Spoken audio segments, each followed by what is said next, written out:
नया दिन में एक बार फिर खुश आमदीद। अहम तरीन खबरें और मौजूआत तो है ही। आज हमने विरासत के ऊपर बात कर ली, आज हमने ख्वाजा सराओं की तालीम के ऊपर बात कर ली। वैसे एक तरफ तो ख्वाजा सरा इनके लिए तालीम के मराकज़ बनाए जा रहे हैं, उन्हें हुकूक दिए जा रहे हैं, ये बहुत अच्छी बात है, लेकिन कुछ और मामला भी हैं, कुछ दीगर मामला भी हैं जो सामने आ रहे हैं। बिल्कुल, दूसरे तलबा तलबात उनके लिए क्या कहीं मुश्किलात तो पेश नहीं हो रही या उनसे उनका हक तो नहीं छीना जा रहा। हम बात कर रहे हैं लाहौर की university of engineering and technology की, जहाँ एक डिपार्टमेंट ऐसा है जहाँ तलबा और तालिबात पर कुछ पाबंदियाँ आयद की गई। बिलखुसूस तालिबात की बात की जाए तो जीन्स पहनने पर पाबंदी है, और लड़कों की बात की जाए तो उन्हें कहा गया कि आप शलवार कमीज पहने, वेस्ट कोट पहने, ये लाजमी करार दिया गया है। यूनिवर्सिटी के लेवल पर जहां तालीम और शऊर की नई बुलंदियों को अबूर किया जाता है, नए दरवाह होते हैं इल्म के, आगही के, सोच के, जहां तहकीक इंसानी रवैयों, इंसानों के हुकूक की सरहदों का तयन करती है, वहाँ इस नौयत की पाबंदी ये किस हद तक मुनासिब है या फिर मुमकिन होगी, इस सिलसिले में क्या कुछ होगा और स्टूडेंट्स क्या पहने और क्या ना पहने। अब सवाल ये पैदा हो गया है, सवाल का जवाब यूनिवर्सिटी लगता है खुद दे रही करेंगे, हम तय करेंगे कि आपने क्या पहनना है, किस दिन आपने क्या पहनना है। देखिए, और सिर्फ ये नहीं, वो साथ कहते हैं किरण 5000 आपको जुर्माना होगा अगर आपने वो ना किया जो हम जा रहे हैं। और ये पहली बार नहीं हो रहा, सिर्फ इस यूनिवर्सिटी में नहीं हो रहा, लेकिन बहरहाल सिर्फ इस यूनिवर्सिटी के इस डिपार्टमेंट की बात करते हैं, इस नोटिफिकेशन की बात करते हैं। आप एक बात तो भूल ही गए सब में, अगर ऐसा किया जरा सी भी वायलेशन की इस सिलसिले में तो क्लास से भी निकाला मिलेगा, आप लेक्चर अटेंड नहीं कर सकेंगे, ये सब भी कहा गया। रिपोर्ट देखें, इसी पर बात करेंगे। तालबा जीन्स, टाइट्स और बगैर बाजू कमीज नहीं पहनेंगी। लड़के जुमे को कमीज, शलवार और वेस्ट कोट पहनेंगे। लाहौर की university of engineering and technology में तो पाबंदी लग गई। इंजीनियरिंग यूनिवर्सिटी के शोबा बिजनेस एंड मैनेजमेंट के डायरेक्टर ने नोटिफिकेशन जारी कर दिया। अब लड़कों को ड्रेस पैंट, शर्ट या शलवार कमीज बमा वेस्ट कोट पहनना होगी और जुमे के दिन शलवार कमीज लाजमी होगा। कैंपस में तालबात को दुपट्टा या स्कार्फ में से कोई एक चीज ओढ़ना लाजमी होगा। नए ड्रेस कोड का इत्तलाक 11 मार्च से होगा। खिलाफ वर्जी पर 5000 रुपए जुर्माना और क्लासेस में पढ़ने की इजाजत नहीं होगी। और ये नोटिफिकेशन जिन्होंने जारी किया था उस पर क्रिटिसिज्म भी है। डॉक्टर मोहम्मद शुएब सरबरा हैं, इंस्टीट्यूट ऑफ बिजनेस एडमिनिस्ट्रेशन के, हमें ज्वाइन कर चुके हैं। डॉक्टर साहब बहुत शुक्रिया। सर, पहले नोटिफिकेशन जारी किया गया, फिर कुछ खबरें आई कि वो वापस लिया गया है या कुछ उस पर रिलैक्सेशन दी गई है, तो ये मामला क्या है?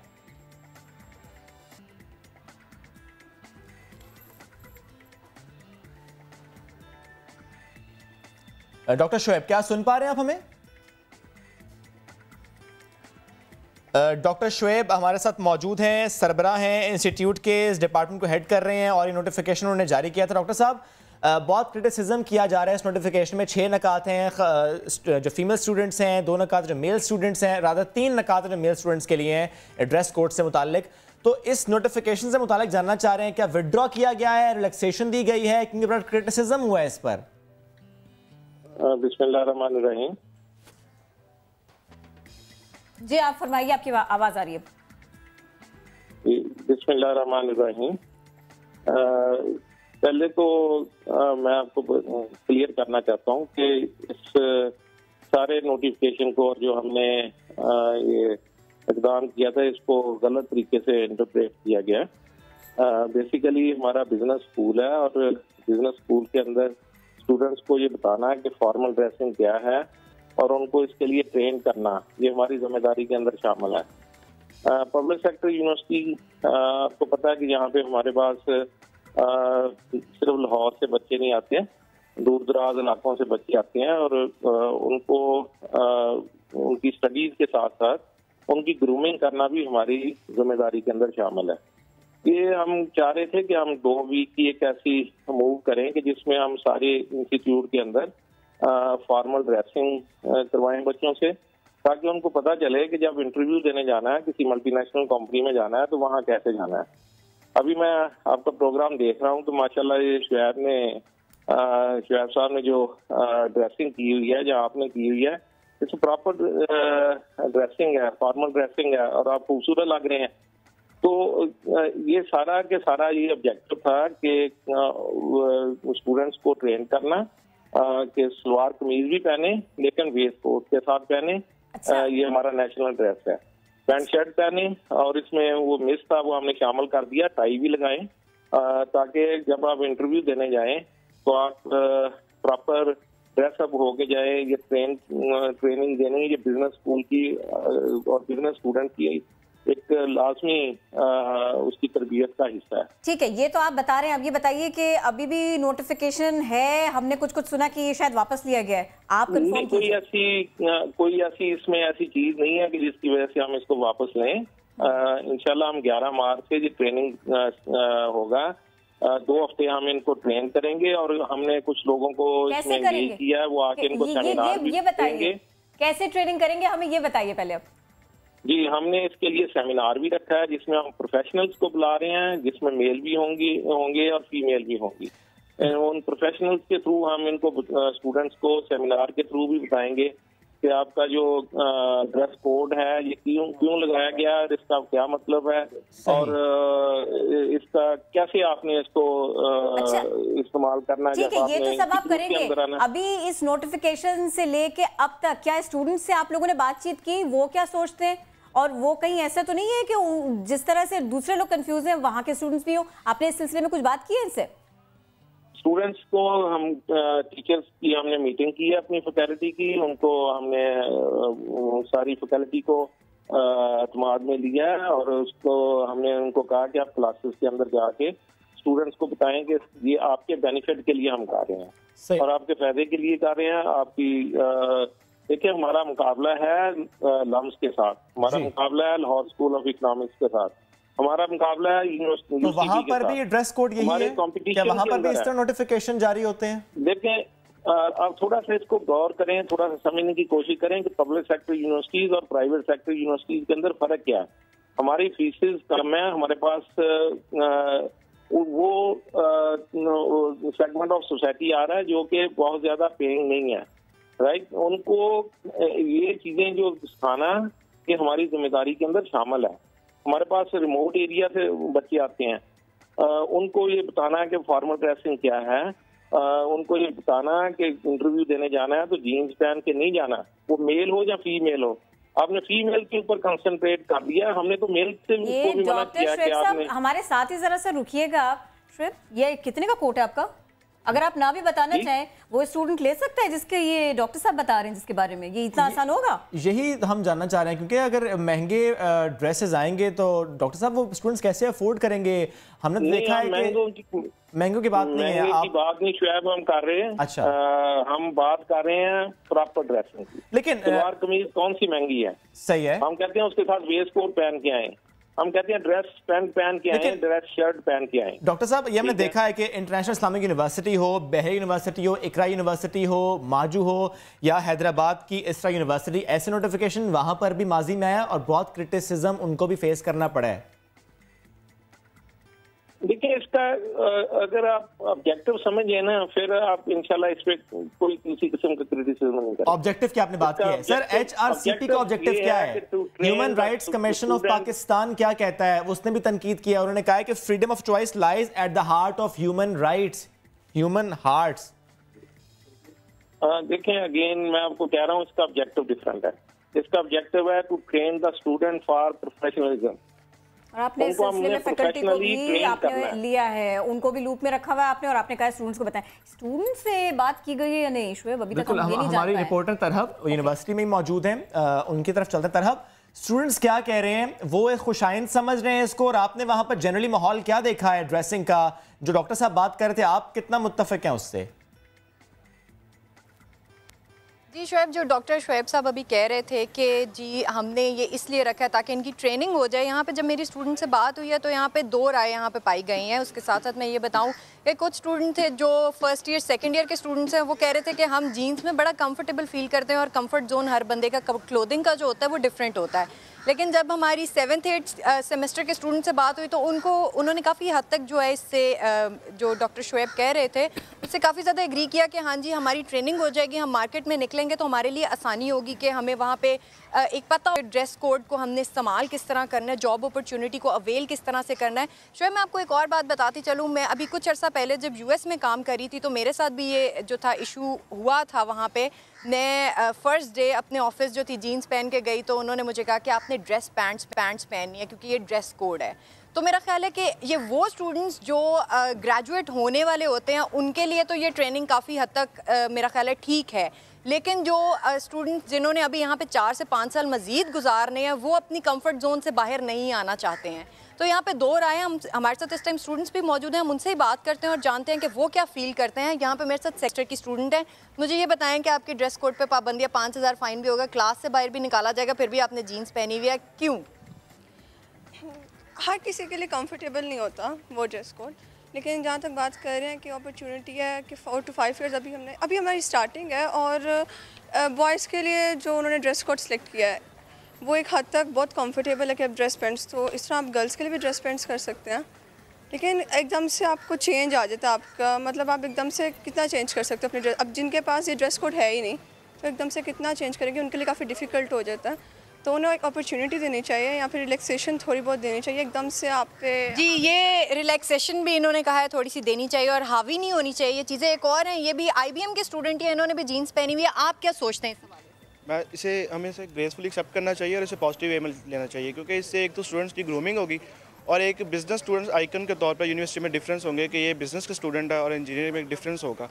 और इससे एक तो हमारी ट्रेनिंग हो रही है कि कल को हमने मार्केट में जाना है तो हमें एक ड्रेसिंग सेंस पता होगा कि हमने क्या पहनना है और किस तरह यानी मार्केट में। तो फिर आपने जीन्स क्यों पहनी हुई है अगर आपने ग्रूमिंग ही करानी है? तो अभी शॉपिंग के लिए जाएंगे, कल पता चला है तो अब इंशाल्लाह करेंगे हम। जी इन्होंने अभी शॉपिंग नहीं किया, ये शॉपिंग के लिए जाएंगे फिर ड्रेस कोड खरीदेंगे। अच्छा यहाँ पे और स्टूडेंट हैं जिन्होंने शलवार कमीज पहनी है, इनसे हम बात करते हैं। मुझे ये बताएं कौन से सेमेस्टर के स्टूडेंट हैं और आपका क्या पॉइंट ऑफ व्यू है इस हवाले से? मैं 8th सेमेस्टर का स्टूडेंट हूँ। मेरा पॉइंट ऑफ व्यू अगर फॉर्मल ड्रेसिंग की बात की जाए तो वो हमारी पर्सनैलिटी के लिए बहुत ज़रूरी है। और जहाँ तक हमारे डायरेक्टर ने भी जो पॉइंट ऑफ व्यू रखा है कि कॉर्पोरेट में हम लोग जाने लगे हैं, तो उसके लिए भी इसलिए ज़रूरी है क्योंकि अगर हम यहाँ से अपनी ग्रूमिंग शुरू नहीं करेंगे तो कॉर्पोरेट लेवल में हमें तंगी होगी। जिस तरह कि आपने बात की कि पहले दिन जो जीन्स पहन के गई, तो डेफिनेटली हमें यहाँ से एक चीज़ हमें इनिशिएटिव इससे ये मिलेगा, हमें इससे ये मिलेगा कि हम आगे जब कॉर्पोरेट लेवल में जाते हैं तो उससे हमारी ये कि हमारी ट्रेनिंग अच्छी हो चुकी होगी ताकि ये इनका मानना है कि हमारी ट्रेनिंग अच्छी होगी। यहाँ पे और भी स्टूडेंट्स हैं, मुझे ये बताएं कि कोई ऐसा स्टूडेंट है जिसको अभी तक फ़ाइन हुआ है? नहीं, अभी तक किसी को फाइन नहीं हो क्योंकि ये 11th मार्च से इसका इम्प्लीमेंट होना है। तो अभी यही है कि अभी नेक्स्ट मंडे से देखते हैं। ट्रेनिंग की बात करें, आपको स्टूडेंट्स मुत्तफिक हैं, कुछ स्टूडेंट्स क्रिटिसाइज भी कर रहे हैं। वैसे किरण वो अच्छा था जी, वही ठंड है लाहौर में। मैं ये सोच रहा था अगर उन्होंने कहा कि आपने शलवार कमीज और वेस्ट कोट पहने, वो जैकेट वाले भाई किधर जाएंगे फिर? और अगर आप ये कह रहे हैं कि खवातीन जीन्स ना पहने तो भाई ये तो सबसे कंफर्टेबल है, सबसे बेहतरीन ड्रेस बन जाता है। आप लॉन्ग कुर्ताज के साथ में उसको पहन ले, मैनेज कर ले। कमेंट ले लेते हैं डॉक्टर शुएब से। डॉक्टर शुएब साथ ही मौजूद। डॉक्टर शुएब कुछ रिलैक्सेशन मांग रहे हैं स्टूडेंट्स के जो 6-7 सेमेस्टर से वाले हैं, वो तो मुत्तफिक है। कमल हमने टाइट जीन के ऊपर पाबंदी लगाई है, जीन के ऊपर नहीं लगाई। ओके, ये आपने क्लियर किया आपके जो पाबंदी है वो जरा स्पेसिफिक है, तो जीन्स स्टूडेंट्स पहन सकते हैं। डॉक्टर शुएब साहब आप मौजूद थे, बेहद शुक्रिया, बड़ा क्लियर। जी we are just looking professionalism और ताकि सही है। डॉक्टर शुएब साहब आप मौजूद थे, क्लियर किया आपने। नोटिफिकेशन को भी गलत तौर पर इंटरप्रेट किया गया। आप चाहते हैं कि ग्रूमिंग हो बच्चों की, आप चाहते हैं जब वो आगे प्रोफेशनल लाइफ में जाएं, इंटरव्यू देने जाएं तो फिर ड्रेस कोड को फॉलो करें। तरह आपका भी शुक्रिया, ड्रेस कोड को फॉलो करें। कौन समझाएगा किरण? मैं बताती हूँ ना, मैंने तो खास इसीलिए मधु की। तो भाई हमारे साथ तहसीन तस्नीम साहब मौजूद है। टीटी आपको लोग पुकारते हैं, आपका अच्छा खासा एक्सपीरियंस है, ड्रेसिंग हो, पूरे अटायर हो, और फिर अगर मामला हो स्टूडेंट्स का क्या पहने क्या करें, इस सारी कंफ्यूजन से कैसे बचें? वेलकम टू द शो, ज़रा बताइए तो। अस्सलाम वालेकुम। वालेकुम सलाम। इससे बचें ऐसे कि जिस तरह से कह रहे हैं कि ट्रेनिंग, हाँ ये बात तो ठीक है कि बच्चों की ट्रेनिंग हो रही है, मगर आप मुझे ये बताइए कि मीडिया इतना फास्ट है, बच्चे क्या इतने लो उस पर हैं कि वो सीखेंगे इसको? उनको तो खुद पता है कि क्या करना है और क्या नहीं करना। हाँ उन्होंने बात की टाइट जीन्स की, वो मैं मानती हूँ। मेरे बेटे के साथ भी अभी ऐसा हुआ है, मैं यूनिवर्सिटी का नाम नहीं लूँगी, मगर उसको ये कहा गया है कि जिस तरह से आजकल लड़के पहन रहे हैं ना वो फटी हुई पैंट, और ये हालांकि उसमें कवर लगा हुआ था अंदर, टीचर ने कह दिया मेरे सामने मत पहन कर आना। अब वो मुझे कहता है कि हफ्ते में 2 दिन मैं नहीं पहन सकता ये। वो कंफर्टेबल है भाई उसमें, लेकिन कंफर्टेबल भी हो, क्या पहने क्या ना पहने ये सवाल अपनी जगह है। आप हमारे साथ हैं, मौजू बहुत बड़ा है, कंफर्ट लेवल भी होना चाहिए और उसके अलावा ड्रेसिंग सेंस क्या होनी चाहिए। हमारी मेहमान हमारे साथ है, ये मसला आपके सामने हम रख रहे हैं, दीगर खबरें आपको देंगे, लेकिन यहाँ पर एक ब्रेक ले लें। ब्रेक लेते हैं, दोबारा हाजिर होते हैं।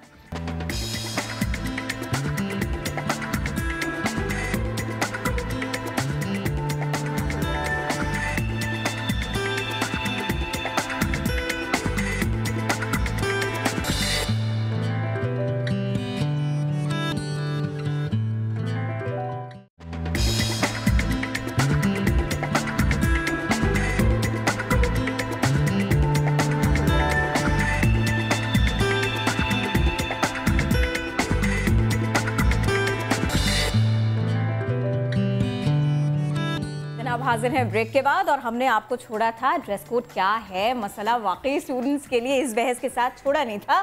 इसी बात को यहीं से आगे बढ़ाते हैं। टीटी बताइए चलिए हमें इस बारे में, कॉलेज स्टूडेंट हो या यूनिवर्सिटी स्टूडेंट्स हो, क्या पहने क्या करें?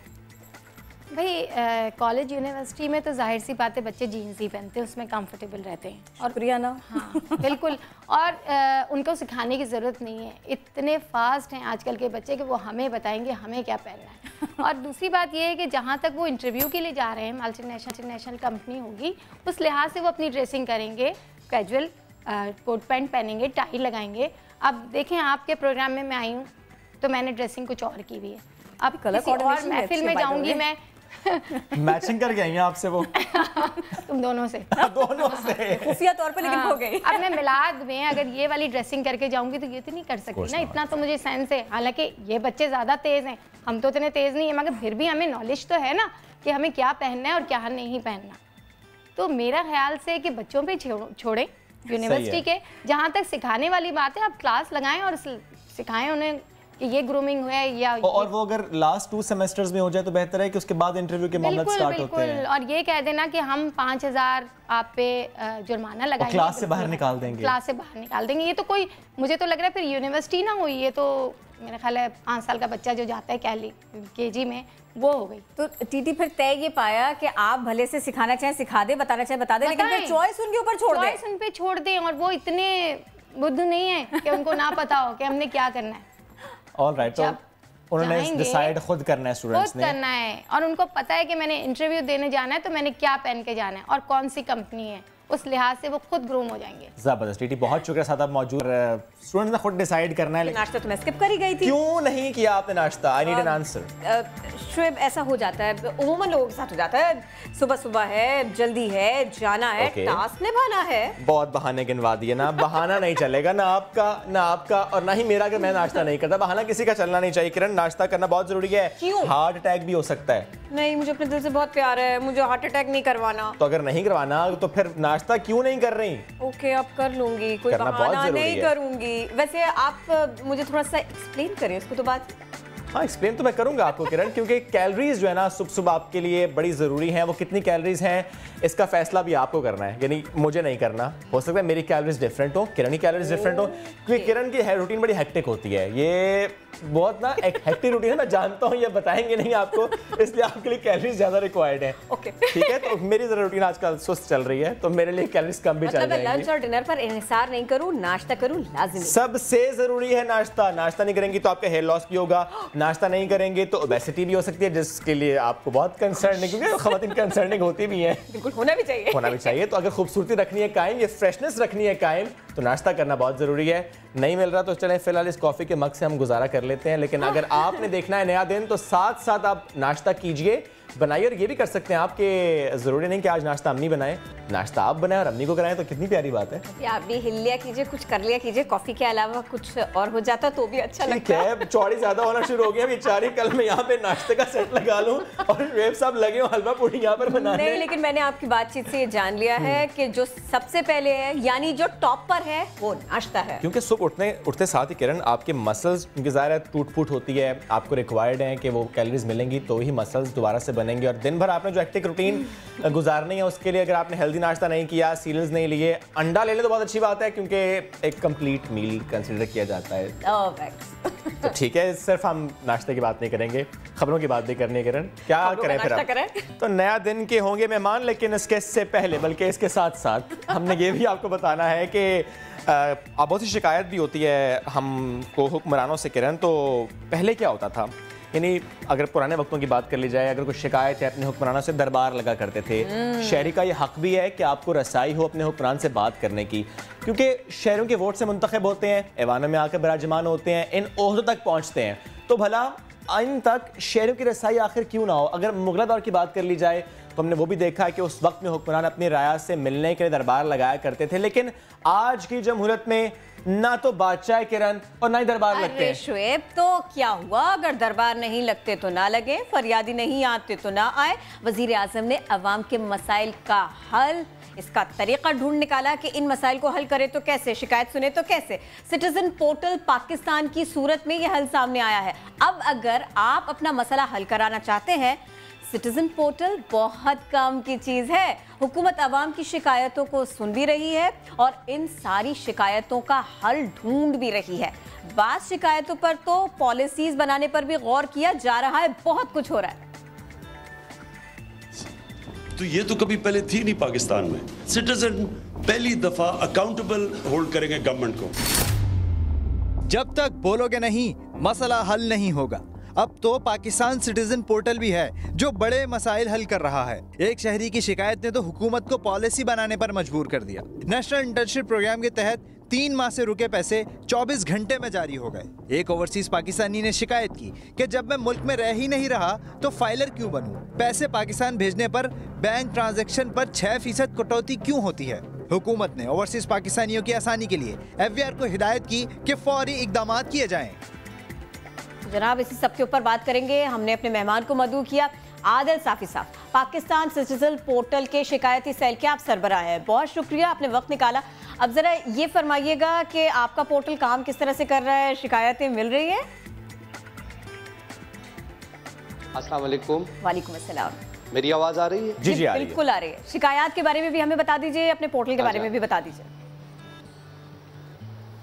जी, पोर्टल के बारे में पहले मैं बता दूं, ये पोर्टल जो है 28 अक्टूबर 2018 को इसकी लॉन्चिंग हुई और ये पहला ऐसा निज़ाम है टेक्नोलॉजी बेस्ड कि जिसमें किसी भी शहरी को किसी MNA MPA या किसी अफसर का हाथ पकड़ के अपना काम किसी अफसर से कराने के लिए जाना नहीं पड़ता। वो घर बैठे अपनी कन्वीनियंस में अपने मसले के सारे रूदात लिख के, तस्वीर कागज़ लगा के, वो उस मुतल्लिका मजाज अफसर को डायरेक्टली वो सबमिट करता है।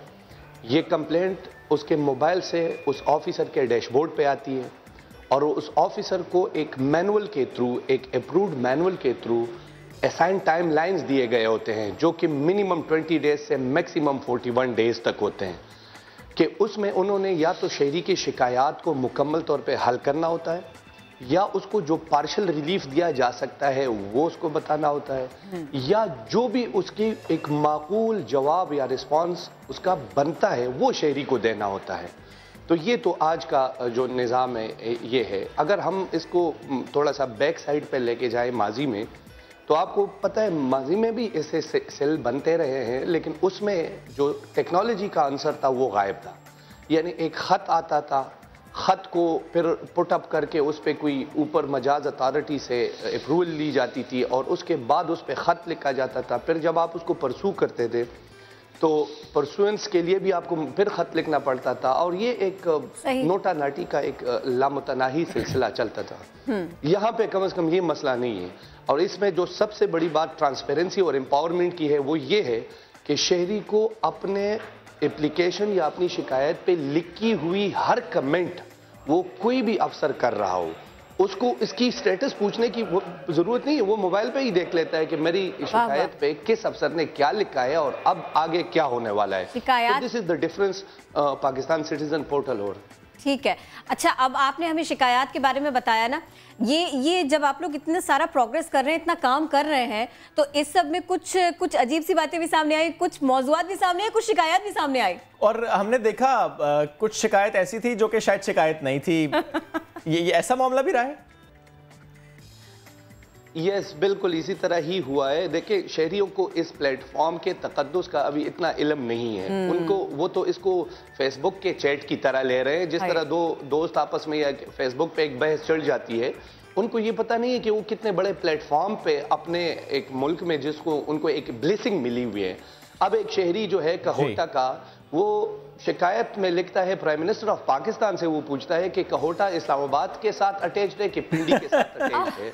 तो ये उसकी लैक ऑफ अवेयरनेस है सर। बिल्कुल, ये नॉन सीरियसनेस भी है। उस पर हमने रिपोर्ट भी तैयार की है सर कि पाकिस्तानियों ने इस सहूलत के साथ किससे मजाक किया। यानी कोई शिकायत अगर जेन्युइन है तो वो तो समझ आती है, लेकिन पाकिस्तान सिटीजन पोर्टल, इस पर अब तक आने वाली शिकायत के हवाले से अगर हम बात करें तो उसमें आधी ऐसी थी जिनका कोई सर पैर नहीं था। एक रिपोर्ट सर आपको दिखाते हैं, फिर मजीद आपसे बात करते हैं। किसी दौर में बादशाह से मिलने जा सकते थे, लेकिन वज़ीर आज़म से मिलना इतना आसान नहीं था। इमरान खान ने ये मौका दिया कि शहरी अपनी फरियाद सुना सकें, मगर पाकिस्तानियों ने नेमत को कुफरान नेमत बना दिया। धड़ाधड़ जाली शिकायतों के अंबार लगा दिए। कभी किसी और का शनाख्ती कार्ड इस्तेमाल करते हैं तो कभी किराए के घर की मालूमात का सवाल डाल देते हैं। यहाँ तक कि ओवरवेट लड़कियाँ स्लिम लड़कियों की शिकायतें कर रही हैं। शायद पाकिस्तानी इस बात का अंदाजा नहीं लगा पा रहे कि इस पोर्टल का कितना अच्छा इस्तेमाल किया जा सकता है। सर, ऐसी शिकायत हमने देखी हैं तो मजाक उड़ाया जाता है, इस ऐप का सही यूटिलाइज नहीं किया जा रहा। तो ऐसे अफराद जो इस तरह की शिकायत करते हैं उनके लिए फिर क्या मैकेनिज्म और उनके साथ क्या किया जा रहा है? इनके लिए सबसे पहले तो हमने इदारों को कुछ कैटेगरीज बताई हुई हैं, 8-10 कैटेगरीज हैं कि जिस पे कोई शिकायत आते ही ड्रॉप हो जाएगी। वो हमने सिटीजन्स का जो गाइडलाइन मैनुअल है उसमें भी उनको जारी कर दिए हैं। लेकिन इसके अलावा अगर कोई शिकायत किसी भी इस कैटेगरी से बाईपास होके आगे स्टेप तक पहुंच जाती है तो हमने सिटीजन्स के रेटिंग का सिस्टम इंट्रोड्यूस कराया है कि एक ऑफिसर के पास जब सिटीजन की शिकायत जाती है तो वो उसको रेट करे। जिस तरह सिटीजन के पास ये इख्तियार है कि वो उसका अपना फीडबैक दे कि जी मेरी शिकायत वाकई हल हुई या नहीं हल हुई, इसी तरह उस ऑफिसर के पास ये इख्तियार है कि वो इनको रेट करे कि ये एक मुहज़्ज़ब और रिस्पॉन्सिबल शहरी का वो क्या है, कोई डिस्कर्टियस लैंग्वेज उसने यूज़ की है या उसने कोई एब्यूजिंग लैंग्वेज यूज़ की है या वो बहुत सरकारी इदारों का वक्त ज़ाया कर रहा है। तो वो मजाज अफसर उसको कुछ खास स्कोर देता है और ये स्कोर सिर्फ उस एक अफसर के हाथ में नहीं होता। शायद ये शहरी 2-4 और जगहों पे जिसका आपस में कोई लिंक नहीं होता वो और भी शिकायत कर दे और वहां पे भी इसको स्कोर मिल जाए। तो एक खास थ्रेशोल्ड जब जमा हो जाता है तो इस सिटीजन को हमेशा के लिए ब्लॉक कर दिया जाएगा, यानी वो इस प्लेटफॉर्म से अपने आप को महरूम कर देगा और वो कभी भी दोबारा रजिस्टर हो नहीं पाएगा, दोबारा कभी भी रजिस्टर नहीं हो पाएगा क्योंकि ये रजिस्ट्रेशन उसकी आईडी कार्ड के बेस पे है। और ये सारे का सारा डाटा क्योंकि सेव होगा तो फिर उसको सजा भी मिलेगी। अच्छा, ये फरमाइएगा अब जरा खवातीन के बारे में, शिकायतें खवातीन की तरफ से ज्यादा आती हैं, कैसी शिकायतें रिपोर्ट होती हैं? कुछ इस सिलसिले में डाटा आप हमसे शेयर कर सके, कोई दिलचस्प बात हमसे शेयर कर सके? देखिए जी, खवातीन के बारे में ओवरऑल खवातीन का रजिस्ट्रेशन जो है इसमें बहुत कम है। देखिए, जो वर्किंग वुमेन है या जो खवातीन मतलब जिनको मोबाइल यूज़ पे और मुआशरे में उनका रोल होता है, वो देखती हैं कोई इशू कोई उस तरह, वो आती हैं उस पर और वो जनरली जॉब से रिलेटेड, इंटरव्यू से रिलेटेड जी कोई उस तरह। जो ज़्यादातर आई है वो उसमें फैमिली मैटर्स होते हैं, ज़मीन पे किसी ने कब्जा किया हुआ होता है, हस्बैंड की डेथ हुई होती है, वो भी वो खातून ने खुद नहीं किया होता, उसके बिहाफ पे किसी मर्द ने ही उसकी शिकायत लॉन्च की होती है। सो खवातीन का फैक्टर वो कि उनको इक्वल राइट्स हैं, मतलब इस ऐप में कोई ऐसी बात नहीं है कि जिसमें सिर्फ मर्द रजिस्टर हो सकेंगे। इसमें जितनी भी खवातीन रजिस्टर हो सकती हैं वो बिल्कुल और कॉन्फिडेंशियली उनके पार्टिकुलर्स रखे जाते हैं। लेकिन मैक्सिमम हमने जो ऑब्जर्व किया है कि खवातीन के अगर इश्यूज भी हैं तो ज़्यादा से ज़्यादा उन्होंने किसी मर्द अपनी फैमिली मेम्बर के आईडी से इस पे कंप्लेंट की होती है, ज़मीन पे कब्जा किया हुआ है, घर में कोई इस तरह मसला हुआ है। यानी अगर लीगल मामलात है सर, आया हुआ है, अगर लीगल मामलात हैं, केसेस हैं और वो खातून या वो मर्द अगर कंप्लेन करता है तो फिर क्या होता है? क्योंकि अगर मामला कोर्ट में है और लीगल है तो फिर किस तरह से ये ऐप मदद कर सकती है उनकी? ये आपको आपके तवज्जुह से हम पब्लिक को भी बताना चाहते हैं। कुछ मामलात ऐसे हैं कि ये पोर्टल उसको किसी भी सूरत में डील नहीं करता और न करेगा। पहली बात तो यह है कि जो मसला कोर्ट में है, ख्वाह वो किसी भी लेवल का कोर्ट हो, उसको तो पहली ही सूरत में ड्रॉप कर दिया जाएगा और शहरी को मैसेज दिया जाता है कि जी आपकी शिकायत इस ऑफिसर मजाज के इख्तियार में नहीं आती और इस वजह से आपकी शिकायत ड्रॉप की जा रही है। अगर आप समझते हैं कि नहीं ये इसी अफसर के इख्तियार में आती है तो हमें दोबारा कंप्लेंट करके बताइए विद लॉजिक और विद एविडेंस, तो फिर उसको देखा जाएगा। नहीं, ये आप हल कर सकते थे।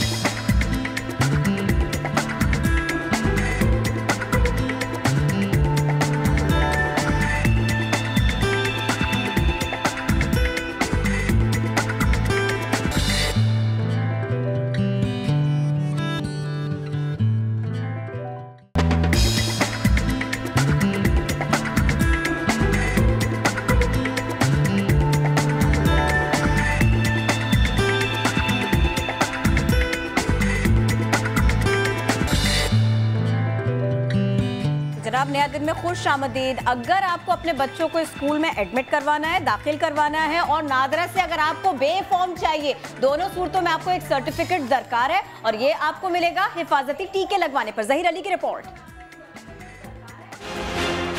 अब बस मुल्क को पोलियो फ्री बनाना है, चाहे कुछ भी करना पड़े। नून लीगी सेनेटर आयशा रजा ने बिल सेनेट में पेश कर दिया। टीके नहीं लगवाए तो स्कूलों में बच्चों के दाखिले नहीं होंगे। पे फॉर्म बनाने के लिए वैक्सीनेशन सर्टिफिकेट लाजमी होगा। मुसव्विदे के मुताबिक मुल्क में महज 54% बच्चे ही वैक्सीनेशन प्रोग्राम पूरे करते हैं। बलूचिस्तान में EPI की शरह 16% है। इसी वजह से 10 में से एक बच्चा 5वीं सालगिरह से पहले दम तोड़ जाता है। तमाम जमातों ने बिल मुतालिका कायमा कमेटी के सुपुर्द कर दिया। सेनेटर मियां अतीक ने समाज से गुफ्तगू की और उन्होंने कहा है कि वालिदैन को पोलियो मुहिम का हिस्सा बनाएंगे और पोलियो टीम की सिक्योरिटी फुल प्रूफ बनाने का मुतालबा भी किया गया है। सेनेट के फ्लोर पर हाउस में सेनेटर आयशा रजा की जानिब से एक बिल आया है जो कि पोलियो वैक्सीनेशन के हवाले से है। कल इसका पहला मरहला था। उस मरहले में हाउस ने, चेयरमैन सेनेट ने इसको स्टैंडिंग कमेटी हेल्थ को रिकमेंड किया है। ना सिर्फ ये कि इसमें ये कहा प्रपोज किया गया है कि जो फॉर्म बे हो उसके अंदर मेंशन किया जाए, ना इशू किया जाए, और तमाम जो वालिदैन हैं उन पर इसकी बाउंडिंग की जाए। दूसरा पहलू एक और बहुत अच्छा है इसमें, जो अपेरेंटली नज़र आ रहा है कि जो स्टाफ अगर हम देख लें पोलियो वैक्सीनेशन के लिए जाते हैं उनको प्रॉपर तौर पर सिक्योरिटी फ्राहम नहीं की जाती, तो उनको सिक्योरिटी फ्राहम करने का भी एक लाहे अमल इसमें दिया गया है।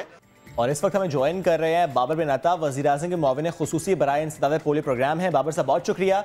सर, नून लीग की आयशा फारूक ने बिल टेबल कर दिया है और हुकूमत साथ देगी इसकी कानून साजी के हवाले से? सबसे पहले तो जी मैं आपको ये बता दूं कि मुझसे पहले मेरी पोस्ट पे 5 साल तक जो है वो सेनेटर आयशा रजा खुद रही हैं, बिल्कुल थी वजीर आजम की। तो पहली बात तो ये कि एक तो अगर सिक्योरिटी पोलियो वर्कर्स को बेहतर नहीं मिलती है तो वो तो ये पोस्ट इसीलिए थी, तो उस वक्त पिछले 5 सालों में रेस क्यों नहीं हुआ? ये कतियन गलत है। पोलियो वर्कर्स को अफवाज पाकिस्तान समेत पुलिस, रेंजर्स, FC 1,80,000 वर्कर्स जो हैं सिक्योरिटी एजेंसीज के, वो पोलियो वर्कर्स के साथ होते हैं। और आपने देखा कि रीसेंट पास्ट में शुक्र अल्हम्दुलिल्लाह पोलियो टीम्स पे जो है किसी किस्म का अटैक नहीं हुआ।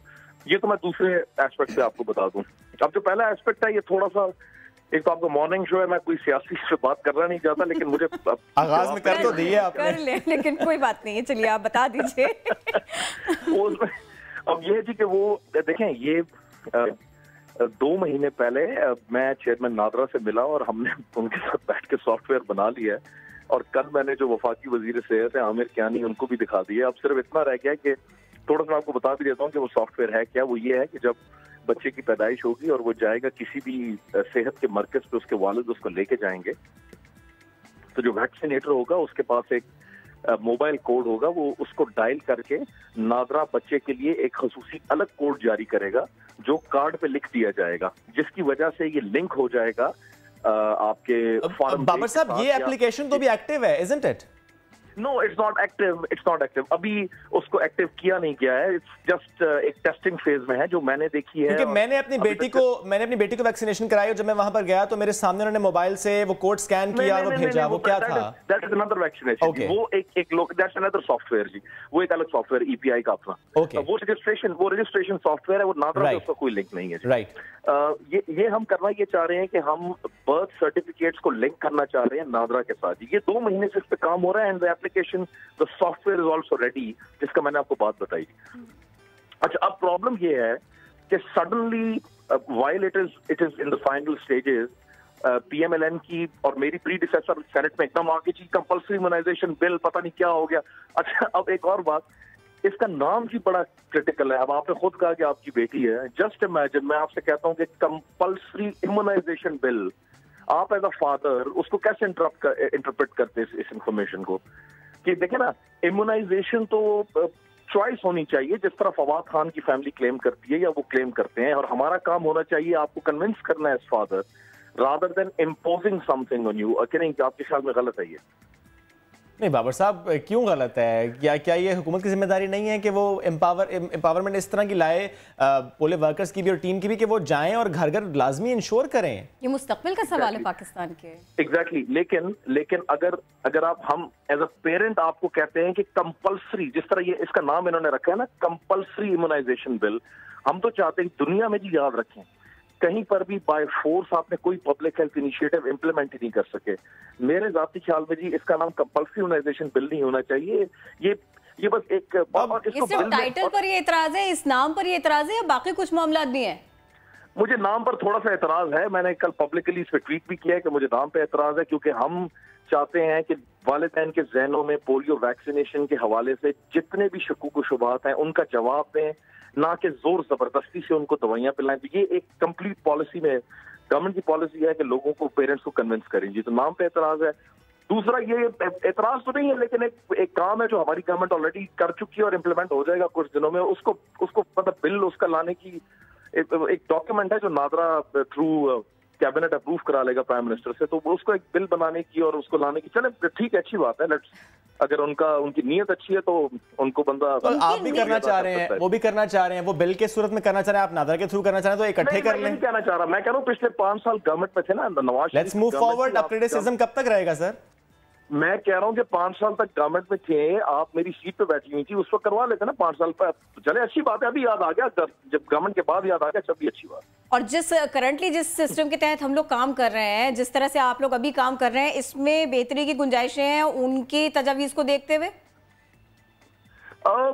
उनकी जो तजवीज़ है जी, वो मतलब मैंने आपसे कहा ना, 2 तजवीज़ है। एक कंपल्सरी इम्यूनाइजेशन बिल है जो मैंने बता दिया कि ऑलरेडी गवर्नमेंट ने कर दिया है, उसको अब सेनेट में ला के एक नया वो कर, ठीक है, अच्छी बात है, वो अच्छी है, उनको अवेयरनेस वो मिल जाएगी थोड़ी सी। लेकिन क्रेडिट आप ले लें या क्रेडिट वो ले लें, हमें तो काम से मतलब है।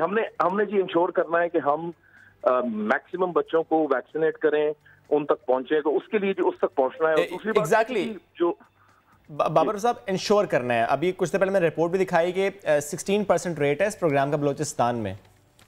हाँ, मैं आपको बताता हूँ जी। अच्छा, दो चीजों को मेरे भाई हमने कंफ्यूज नहीं करना। जो ईपीआई कैंपेन है ना, RI, ये रूटीन इम्यूनाइजेशन की बात हो रही है। जो आप लोग अगर अपने लेफ्ट आर्म्स पे देखें तो एक निशान होता है, ये पैदाइश के वक्त टीका जात का कोर्स होता है, ये उसकी कवरेज की बात हो रही है। पोलियो वैक्सीन की कवरेज की बात नहीं हो रही। पोलियो वैक्सीन की coverage is more than 95% overall जी, ओवरऑल जी, इट्स मोर देन 90%। ये जो है, ये वो है, याद रखिएगा, क्योंकि जब बच्चे की पैदाइश होती है तो ये पेरेंट का काम होता है कि वो बच्चे को करीबी BHU में या फिक्स्ड हेल्थ सेंटर में लेके जाए और उसको टीका लगाए। ये वो टीका है जो अगर आप लोग अपने लेफ्ट आर्म पे देखें तो एक निशान होगा। ये इसको रूटीन इम्यूनाइजेशन टीका जात कहते हैं, जो पैदाइश के वक्त बच्चे को लगते हैं। पैदाइश से लेकर 15 माह की उम्र तक 6 दफा उसका विजिट होता है बच्चे का हॉस्पिटल, उस जगह पे टीके लगाने के। वो जो बिल की बात हो रही है वो इस हिफाजती वैक्सीन से मुताल्लिक है। एग्जैक्टली इसकी बात हो रही है, क्योंकि ये आपको बता दूं कि ओवरऑल अभी सोमालिया में, ये बड़ा आपको ना बड़ी अच्छा आपको इन्फॉर्मेशन दे दूं कि अभी सोमालिया में उन्होंने पोलियो तो एरेडिकेट कर दिया, लेकिन दोबारा वहां पे आउटब्रेक हुआ है, बिकॉज इन टीका जात का जो कोर्स है वो अनफॉर्चुनेटली सोमालिया का इंफ्रास्ट्रक्चर हेल्थ का बिल्कुल नहीं है, तो वहाँ एग्जिस्ट ही नहीं करता। तो दोबारा वहां पे आउटब्रेक हो गया है, बिकॉज जो पैदाइश के वक्त टीका जात का कोर्स है वो तो इंडिविजुअल इम्यूनिटी बूस्टर है, वो तो बहुत जरूरी है पोलियो वैक्सीन से भी जी। ओके, वो पोलियो वैक्सीन से भी ज़रूरी है। बहरहाल आप भी कह रहे हैं कि काम हो रहा है, और चले, आपको एतराज़ है नाम पे, कोई बात नहीं, बैठ जाइए, हल निकल आएगा। बाबर साहब बहुत शुक्रिया, साथ अब मौजूद है। हम सिर्फ इसकी बात नहीं करेंगे कि हेल्थ सेक्टर में क्या हो रहा है, बहुत ही कम हो रहा है, जितना भी हो रहा है काम हो कम रहा है, क्योंकि ज़्यादा की गुंजाइश है, लेकिन तुक्के भी लग जाते हैं किरण, तुक्के भी लग जाते हैं। सवाल यह किरण, 500 का टिकट 2000 में मिल रहा है, धड़ाधड़ मिल रहा है, फेसबुक पर भरमार है पोस्ट की, कोई देख क्यों नहीं रहा टिकट ब्लैक में मिल रहे हैं? भाई इस काले सफेद के ऊपर एक रिपोर्ट दिखा देते हैं। इस काले सफेद में रिपोर्ट दिखाएंगे किरण, लेकिन अभी तो सिर्फ टिकटों की जो फरोख्त हो रही है, क्योंकि जो आपने अगर प्रॉपरली टिकट खरीद लिया है वो किस तरह से खरीदा जा रहा है, फरोख्त अरूज पर पहुंच तो चुकी है, लेकिन इसके बाद हमने बात जरूर करनी है किसी टाइम पर, टिकट ब्लैक में क्यों? टिकट के दीवानों ने टिकट्स खरीदना शुरू कर दी। मॉर्निंग ऑफ की, ऑफिस में आफ्टरनून में जाएंगे हम, ताकि ऑफिस जो है ना, ऑफिस का भी काम न बिगड़े, लेकिन टिकट हमारे लिए, आप जानती हैं, क्रिकेट हमारा पहला लव है। बड़े शहर में हो रही हैं बड़ी तैयारियां, सिक्योरिटी इंतजामात भी हैं सख्त। स्टेडियम के कमांड एंड कंट्रोल रूम से निगरानी जारी है, हाई डेफिनेशन कैमरे भी नस्ब कर दिए गए।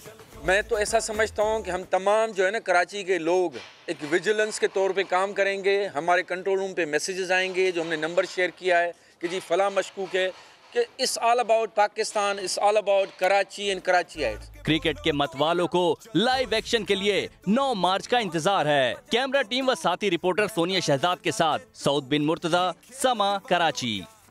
और ये PSL का बुखार तो है किरण, लेकिन मैं जल्दी से आपको ये बता दूं कि क्या आप जानते हैं कि पाकिस्तान दुनिया भर को लपेट सकता है? जी हाँ, 13 बार, 1-2 बार नहीं, पूरी 13 बार। अगले घंटे में हमारे साथ रहिए और ये सब कुछ जानिए।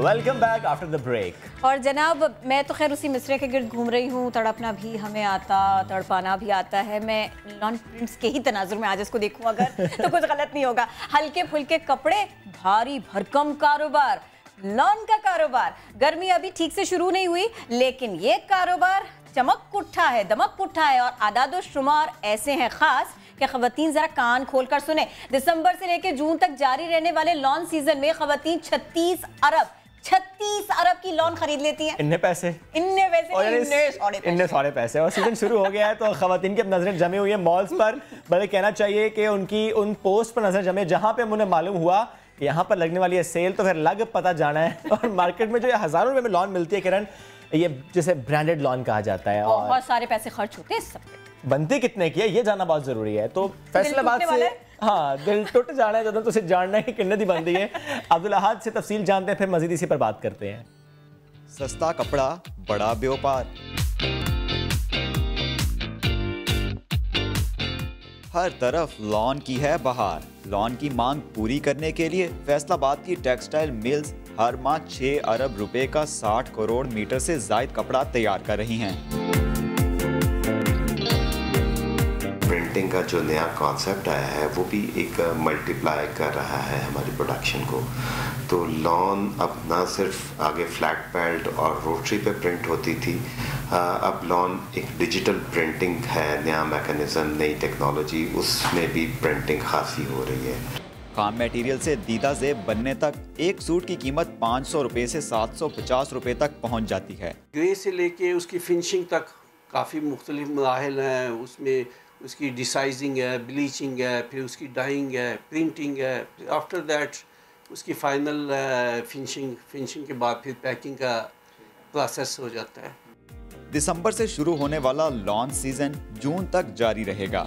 36 अरब रुपए की लॉन बनेगी। सनतकारों के मुताबिक लॉन की मांग में हर साल 12 से 15% इजाफा हो रहा है। कैमरामैन हाफिज अवैस के साथ अब्दुल अहद, समा, फैसलाबाद। ये कीमतों की बात अपनी जगह, लेकिन मेरा सारा ध्यान तो उन प्रिंट्स के ऊपर था, उन दुपट्टों के डिजाइन्स के ऊपर था, उस आंचल के ऊपर था। बात आंचल से बहुत आगे निकल चुकी है किरण, साड़ी तक पहुंच चुकी है, बल्कि साड़ियों तक पहुंच चुकी है। वैसे अगर हम डाटा शेयर कर लें आपसे तो एक सीजन में एक textile mill 52 crore 50 lakh metre कपड़ा तैयार करती है, और इसका सिर्फ 20% यानी 10 करोड़ 50 लाख मीटर कपड़ा पाकिस्तान में इस्तेमाल किया जाता है और बाकी एक्सपोर्ट किया जाता है। चले एक्सपोर्ट अगर ना भी करें तो कम से कम इतना कपड़ा तो है किरण के अगर ऐसे हम कुराए ज़मीन के गिर्द लपेटें, उसे साड़ी पहनाएं तो 13 साड़ियाँ बन सकती हैं। हमने दुनिया लपेट दी, 13 बार सारी लपेट दी। बिल्कुल, यानी इतनी कैपेसिटी है हमारे पास। लेकिन चले सिर्फ हम लपेटने की बात नहीं करते, क्योंकि फिर अब दुनिया भी कहेगी कि ये कि आपने 13 बार मुझे लपेट दिया, हमें डिफरेंट प्रिंट्स भी चाहिए और फिर बड़ी महंगी भी मिलेगी, बहुत ही महंगी मिलेगी। तो आप इस पर बात भी करते हैं कि महंगी क्यों होती है, ट्रेंड इतना बढ़ता क्यों जा रहा है लॉन का। डिजाइनर है सना नूर हमें ज्वाइन कर चुके हैं। वेलकम टू नया दिन। आपने लॉन नहीं पहनी? नहीं, मैंने लॉन नहीं पहनी। Okay, that's good. अब ये लॉन का मौसम नहीं आया? नहीं, मैं थोड़ा कम यूज़ करती हूँ। अच्छा, मेरे तो कपड़े इतने महंगे नहीं आते, मतलब मैं कुर्ते ले लेता हूँ जकार्ड और कोई और फैब्रिक को, इतने महंगे नहीं आते। मैं अपनी अम्मी या बेगम के लिए कुछ लेने जाऊँ तो 8000 से नीचे मुझे ब्रांडेड कोई मिलता नहीं है। उसकी सबसे बड़ी वजह ये कि जो मेंस वेयर होता है उसमें इतना आपका एक ही पैटर्न होता है, उस पर शर्ट्स बननी होती हैं, उसमें चीज़ें बननी होती हैं। तो देखें आप, लेकिन मैंने लास्ट ईयर खुद लॉन्च की थी लॉन, और मुझे पता है इसके पीछे कितनी मेहनत होती है। पूरा 1 साल लगाता है उन प्रिंट्स को बनाने में, जो एम्ब्रॉयडरी हम कर रहे होते हैं उनको पैटर्न को सेट करने में। कलर्स को देखने के लिए, जो फैब्रिक होता है उसको अप्रूव करने के लिए, तो बहुत ज़्यादा मेहनत होती है। तो इतना तो हक बनता है कि फिर उसको फिर इन्हीं पैसों में सेल भी करें। ओके नहीं, प्रिंट का पैसा ले रहे हैं, नाम का पैसा ले रहे हैं, थोड़ा हुलात रखे हैं। बहुत महंगी नहीं होती वो लॉन के नाम पे ऊपर, आई एम सॉरी टू से, लेकिन वो बहुत भारी कर दिया उसे, मुझे लगता है पत्थर ही लगा दिए। बाकायदा कान खड़े हुए सारी मालूमात के ऊपर कि 700 की चीज 7000 से नीचे हमें मिल ही नहीं रही। ऐसा कुछ भी नहीं होता। 700 की कैटेगरी अलग होती है, महंगी चीज़ें भी बनती हैं। और अगर आप भारी की एक बात करें तो देखें कितना आसान कर दिया है। हमारा जो वेदर है, गर्मी है, वो किस हद तक बढ़ गई है। तो हम पार्टीज में या शादीज में फिर किस तरह लॉन को, शादी पे लॉन पहनेंगे तो ये बताइए, जो 20,000 या 18,0000 रुपए का लॉन का जोड़ा है, ये बना कितने में? हाँ, इस मुस्कुराहट में जवाब दे दिया है। देखें मैंने तो खैर 30,000 का कभी नहीं बेचा लॉन का सूट। शुक्रिया, कार्ड देके जाइएगा आगे। क्योंकि उसकी वजह यह है कि वाकई में 30,000 का कुछ ज़्यादा हो जाता है। ज़्यादा से ज़्यादा मेरा जितना काम मैंने किया है या मेरा एक्सपीरियंस है, तो बहुत अच्छे से अच्छा सूट 7,000 से ज़्यादा का नहीं होना चाहिए। यानी 7,000 के ख़वातीन ज़्यादा पैसे दे रही हैं? जी बिल्कुल दे रही हैं। और उसमें स्टिचिंग भी आ जाती है, उसमें उसकी डिज़ाइंस भी आ जाती हैं, फैब्रिक्स, और वो 4 कट्स और 5 कट्स, ब्ला ब्ला ब्ला, बहुत सारी चीज़ें हो जाती हैं। असल में इतना ज़्यादा कंपटीशन जो बढ़ गया है, और फिर जो हमारी एक सेल्स का जो बहुत ज़्यादा आजकल एक ट्रेंड चला है कि कुछ ब्रांड्स हैं वो सिर्फ सेल पे रहते हैं, तो उससे मार्केट थोड़ी डाउन। मैं सेल के ऊपर जाना चाहती हूँ, लेकिन एक बात बताएं, दुनिया भर में जहाँ कंपटीशन होता है वहाँ पर जो खरीदार है उसको फ़ायदा होता है। 2 लोगों का मुकाबला है, 6 लोगों का मुकाबला है, वो प्राइस भी कम करते हैं। यहाँ ऐसे ख्वाब नहीं आते आप लोगों को? नहीं, यहाँ पे ख्वाब अब देखें ना कितना होने लगा है। आप अगर पूरा साल देखें तो कितनी सेल लग रही है और कितने अच्छे प्राइस में लोगों को लॉन के कुर्ते मिलते हैं। अच्छे का मेल अच्छा है। नहीं, लेकिन इतनी आसानी से मिलता नहीं है। जरा सा वो मालूम होता है सेल लग गई है, खवातीन सुबह सवेरे मॉल पहुंच जाती हैं और एक जंग होती है। देखें वो तो फिर खवातीन का मसला है ना, वो डिजाइनर्स ने तो बना दिया। लेकिन इस खवातीन के मसले में डाला तो आपने। देखें आप, इसका मतलब ये हुआ कि मोहब्बत और जंग नहीं, लॉन की मोहब्बत में जंग भी जायज है। जबरदस्त तो कुछ और भी हो रहा है, बड़ी धूम मची हुई है। लाहौर के नन्हे गुलकारों के हर जगह धूम है। हादिया हाशमी जबरदस्त इन्होंने काम किया, क्या सुर है। और सुल्तान शाह भी साथ हमारे मौजूद होंगे। और स्कूल में क्लास फेलोज ने इनके ऑटोग्राफ भी लिए। जाहिर बात है ऑटोग्राफ तो लेंगे, किरण जब इतना अच्छा काम करेंगे, जब मशहूर हो जाएंगे तो ऑटोग्राफ तो लिए जाते हैं। तो कुछ सुनाएं तो सही हमें।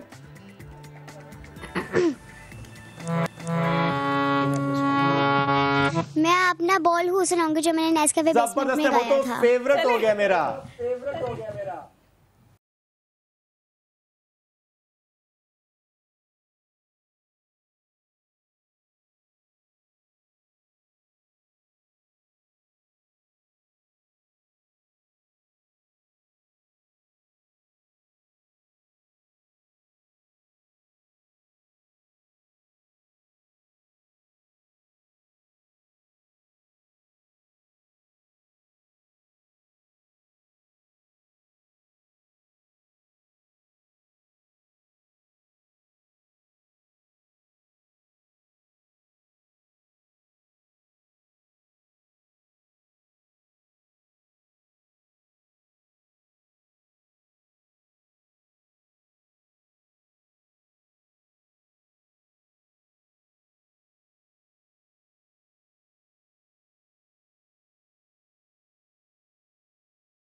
जबरदस्त हादिया, छा गई हैं आप, मतलब कमाल हो गया है।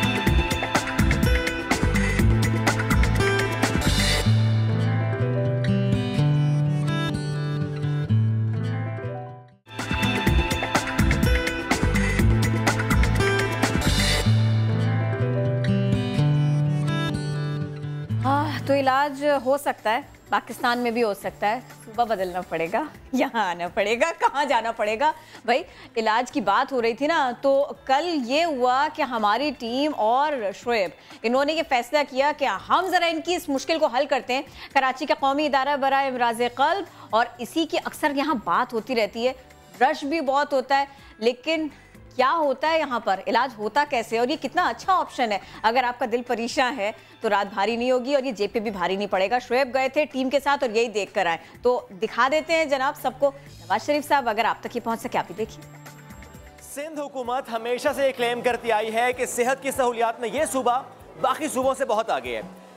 खुर्शीद शाह ने ऑफर दी थी नवाज शरीफ को कि आइए हम आपका इलाज यहाँ से कराते हैं। आखिर क्या है NICVD में कि इतना चर्चा है इसका, इतना रश यहाँ पर है, बहुत से पेशेंट्स यहाँ पर आ रहे हैं, मुल्क भर से आ रहे हैं। कौन से प्रोसीजर हैं जो यहाँ पर किए जाते हैं, और दिल का क्या कोई ऐसा मसला भी है जिसका इलाज यहाँ पर मुमकिन नहीं है?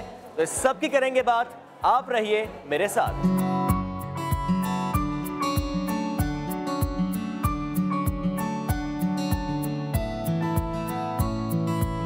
NICVD क्या वाकई एक state of the art hospital है? जो ट्रस्ट पेशेंट्स का इस हॉस्पिटल पर है, आखिर वो क्यों है? कौन से प्रोसीजर हैं जो यहाँ पर परफॉर्म किए जाते हैं और क्या कोई लिमिटेशंस भी हैं? इस सब पर करेंगे बात। हमारे साथ मौजूद हैं executive director NICVD professor Nadeem Qamar sahab, उनसे बात करेंगे। नदीम साहब, बहुत शुक्रिया समय का अपने वक्त दिया है। सबसे पहले मैं जानना चाहूँगा, what makes NICVD a state of the art hospital?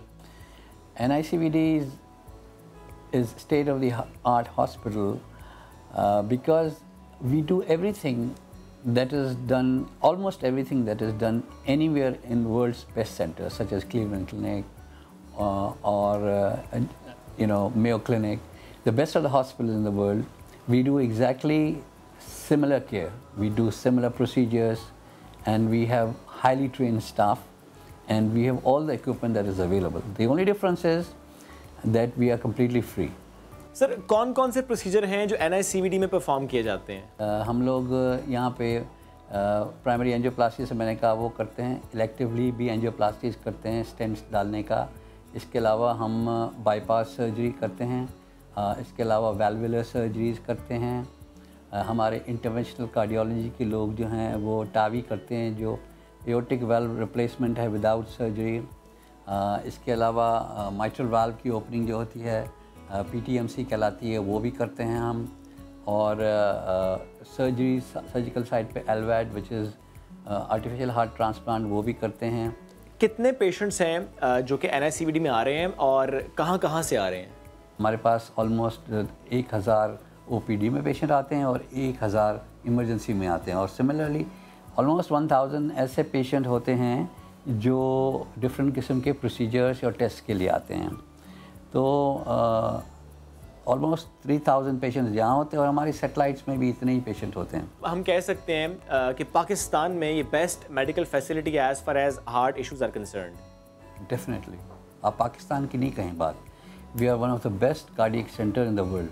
We can compare ourselves to any unit in the world, any hospital in the world that gives cardiac services. Sir, अगर कोई ऐसा पेशेंट है जिसकी एक लंबी मेडिकल हिस्ट्री रही है और वो बाहर से इलाज कराता रहा है और उसको बाईपास भी शायद हुआ होगा और मसाइल भी हो सकते हैं, साथ में गुर्दे का मसला भी हो सकता है, डायबिटीज़ भी हो सकता है, क्या उसका ये पॉइंट वैलिड है कि क्योंकि मेरा इलाज बाहर से होता रहा है तो मैं पाकिस्तान के किसी हॉस्पिटल से इलाज करा नहीं सकता, या मेरा इलाज यहाँ पर मुमकिन नहीं है? क्योंकि ऐसे पेशेंट्स हम देखते हैं जो कि सेटिस्फाई नहीं होते पाकिस्तानी मेडिकल फैसिलिटीज़ से, वो चाहते हैं कि हमें बाहर ही भेजा जाए। देखिए, हम हर किस्म का ट्रीटमेंट प्रोवाइड करते हैं। ये मुझे नहीं लगता कोई रीज़न के हार्ट की डिज़ीज़ का कोई ऐसा इशू है जिसके लिए अब लोगों को बाहर जाना पड़े। हम लोगों के पास पहले डेफिशिएंसीज थी, काफ़ी चीज़ें थी, लेकिन अब हमारे पास हमने हर चीज़ प्रोवाइड कर दी है। हमारे पास इलेक्ट्रोफिजियोलॉजी के कुछ प्रोसीजर नहीं होते थे, जो एब्लेशन के सर्टन एरिथमियाज नहीं थे, अब वो सब आ गए हैं, सारी फैसिलिटीज़ हमारे पास। जैसे टावी है, जो एओर्टिक वाल्व रिप्लेसमेंट है विदाउट सर्जरी, वो भी हमारे पास आ गई है।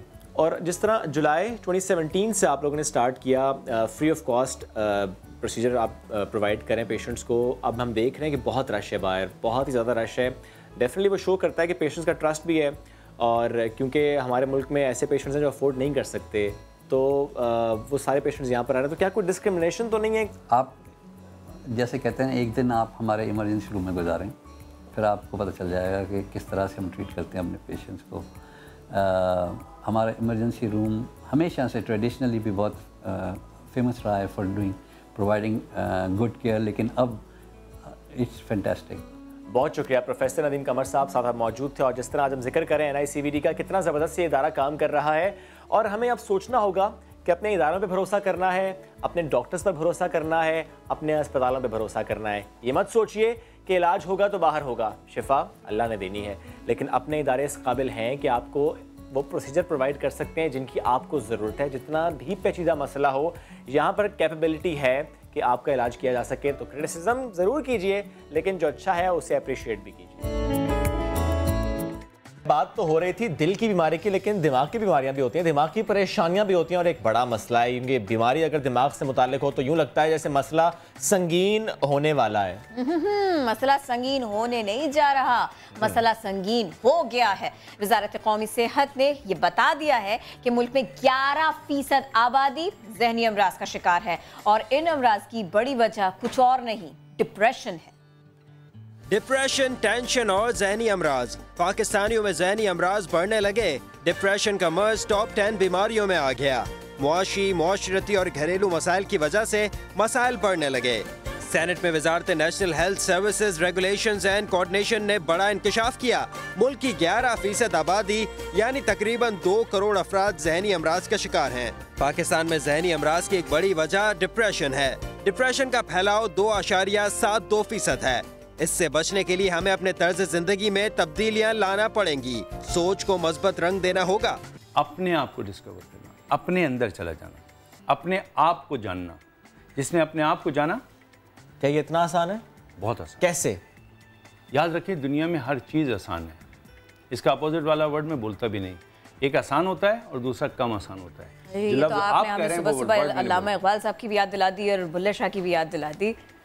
अब तो बता देना, सारे बड़े लोग एक ही तरह होते हैं। जबरदस्त। ये एक आवाज़ क्रिएट करेगा जिससे आपका ब्रेन, और जो इस वक्त सुन रहे हैं वो भी थोड़ी सी देर, अगर आप कोई मशीन चला रहे हैं तो खुदा के लिए उस वक्त मशीन जो भी डिप्रेस है या डिप्रेस फील करता है, नहीं भी करता, तो लेट्स ट्राई इट। इससे डिप्रेशन कैसे खत्म होगा?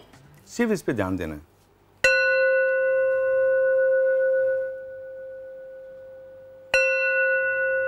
पूरा फोकस इस पे होना चाहिए।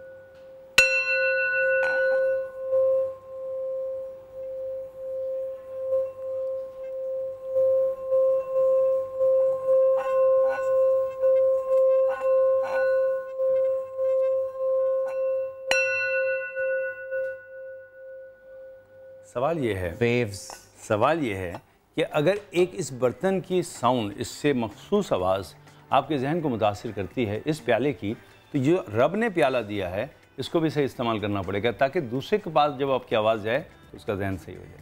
यानी आप तो साउंड से इलाज कर रहे हैं।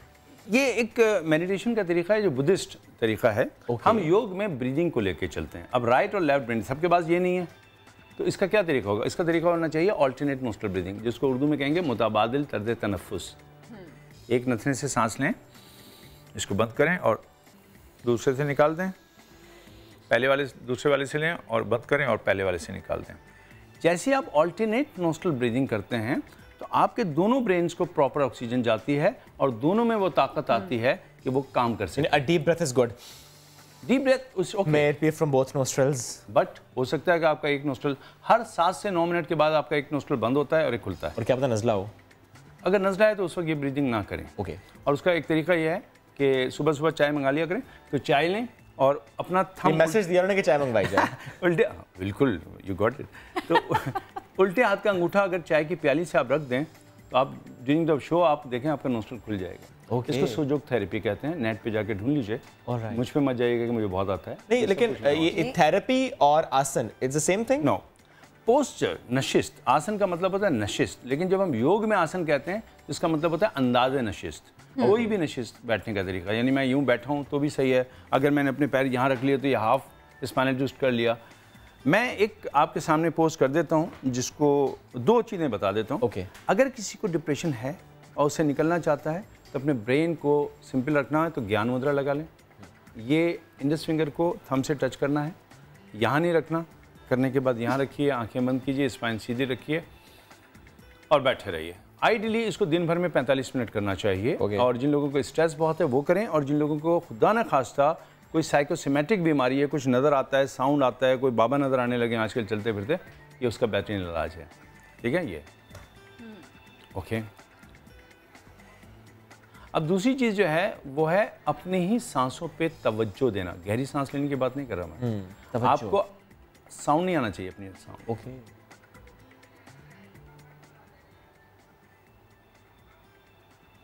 जैसे ही आप अपना ध्यान अपने नोस्ट्रल पे लाएंगे आप बाहर से डिटैच हो जाएंगे। और याद रखिए स्ट्रेस खत्म ही उस दिन वक्त होता है, उस लम्हे पे होता है जब आप डिटैच हो जाए। आप अटैच होते हैं तो स्ट्रेस होता है। स्ट्रेस होता है, लेकिन स्ट्रेस कितना है पाकिस्तान में, इस पर हम पहले नाज़रीन को बता दें कि रिसर्च हुई थी और उसमें है कि पाकिस्तान में हर तीसरा शख्स डिप्रेशन या एंग्जाइटी का शिकार है। इनफरादी हो या इज्तिमाई तौर पर हम रवैये देखें, इसमें अगर बेहतरी लाई जाए तो फिर डिप्रेशन से बचा जा सकता है। जिन्ना हॉस्पिटल के dean professor doctor Mohammad Iqbal ने कहा है कि अच्छा तर्ज ज़िंदगी और पॉजिटिव थिंकिंग ये है वो हथियार जिससे आप डिप्रेशन से बच सकते हैं। मौक़िफ़ सुनिए उनका। अगर हम देखें कि एक तो ये कि डिप्रेशन से कोई मुस्तस्ना नहीं है, मुझे भी हो सकती है, आपको भी हो सकती है, और लेकिन हम थोड़ी बहुत उदासी तो हम सबको होती है, लेकिन जब ये उदासी मुसलसल 2 हफ्ते तक हो और उसके साथ साथ हमारी दिलचस्पियों में और क़ुव्वत में, एनर्जी में कमी आ जाए तो हम कहते हैं कि ये डिसऑर्डर के ज़िम्मे में आती है। अब उसकी वजूहात, उससे बचने का तरीका यही है कि सबसे पहले तो इनफरादी तौर पर हमें कुछ करना चाहिए, मसलन अपनी सोच, रवैये और जज्बात पे काबू पाएँ हम, और उसके साथ साथ उसको कैसे ठीक करेंगे कि अच्छी तर्ज ज़िंदगी जिसमें वक्त पे सोना, वक्त पे उठना, वर्जिश करना, इबादत करना, काम करना और समाजी, और उसके साथ साथ जो है यानी एम्यूज़मेंट एक्टिविटीज़ यानी खेल कूद में हिस्सा लें। अब ये तो हो गए इनफरादी तौर पर। इज्तिमाई तौर पर अगर हम बाहमी ताल्लुकात और रवैयों को ठीक करें, मसलन सास बहू का आपस के ताल्लुकात रवैये ठीक हों, उस्ताद शागिर्द के, सीनियर जूनियर के, माँ बाप के आपस के ताल्लुकात और बच्चों के साथ ताल्लुकात, पड़ोसियों के साथ ताल्लुकात अच्छे हो जाएं तो बहुत सारी बीमारियां ख़ास तौर पर डिप्रेशन से हम बच सकते हैं। रिसर्च से साबित हुआ है कि 34% अफराद को एंग्जाइटी डिप्रेशन मिक्स है, यानी इसका मतलब हर तीसरे शख्स को एंग्जाइटी और डिप्रेशन मिक्स है। लेकिन ये प्योर डिप्रेशन की कोई ख़ास अच्छी सर्वे जिसमें हर पहलू को देखा गया उसकी बड़ी ज़रूरत है। आदाद शुमार हमने आपके सामने रखे थे। अब चूंकि योगी वजाहत साहब हमारे साथ हैं, कुछ अगर आप क्विकली हमें बता सकें उन ख़वातीन के लिए कि जो घर में हैं और डिप्रेशन से लड़ भी रही हैं, क्या करें? पहले तो मैं ये क्लियर कर दूं कि आपने जो रिपोर्ट बताई है उससे बिल्कुल मुत्तफिक हूँ कि हर तीसरा आदमी जो है डिप्रेशन का शिकार है, क्योंकि एक और रिसर्च ये बताती है कि हर तीसरा आदमी जो है शादीशुदा है, तो इसलिए वो डिप्रेशन का शिकार है। नहीं, रिसर्च है यार, ये पाकिस्तान में जो है। चलिए जल्दी से बताएं ना ख़वातीन के लिए कुछ प्लीज़। रिश्तों से मोहब्बत करें। ओके, सबसे पहले तो ये है कि आराम से बैठें और एक बात तय कर लें कि जो हो रहा है अगर आप उसको बदल सकते हैं तो बदलें, और नहीं बदल सकता तो अपने आप को बदलें। तो आराम से बैठें और तजिया करें कि जिस बात पे आपको ज़रा थोड़ा सा, मैं लफ्ज़ स्ट्रेस इस्तेमाल नहीं करूँगा प्लीज़, डिप्रेशन का लफ्ज़ स्ट्रेस कहते हैं जब आप दौड़ रहे हों रेस में, बस 20 सेकंड्स रह गए और बस उसको कर लें, तो आपने गहरी सांस ली और एक काम करें जिसको चाइल्ड पोज कहते हैं। बस जिस दिन आपका माथा ज़मीन पे आ गया तो आप समझ लीजिए कि आपका स्ट्रेस गया। चाइल्ड पोज इसको बाला आसन कहते हैं और ये इंतहाई डिप्रेशन ख़त्म करने का पोज है। हाथ पीछे करके पैरों को पीछे करें, या जैसे कि मैं खड़ा हुआ था यानी बैठा हुआ था, आगे कुर्सी रख के आप कर सकते। Thank you so very much, thank you so very much. तो जनाब आप हमारे साथ थे, ख़वातीन से नोट कर लें, रिपीट पे प्रोग्राम देख लें, ये सारी चीज़ें आपको नए सिरे से पता चल जाएंगी। एक ब्रेक लेना, फिर जल्दी से वापस आना, हमारे साथ रहिए।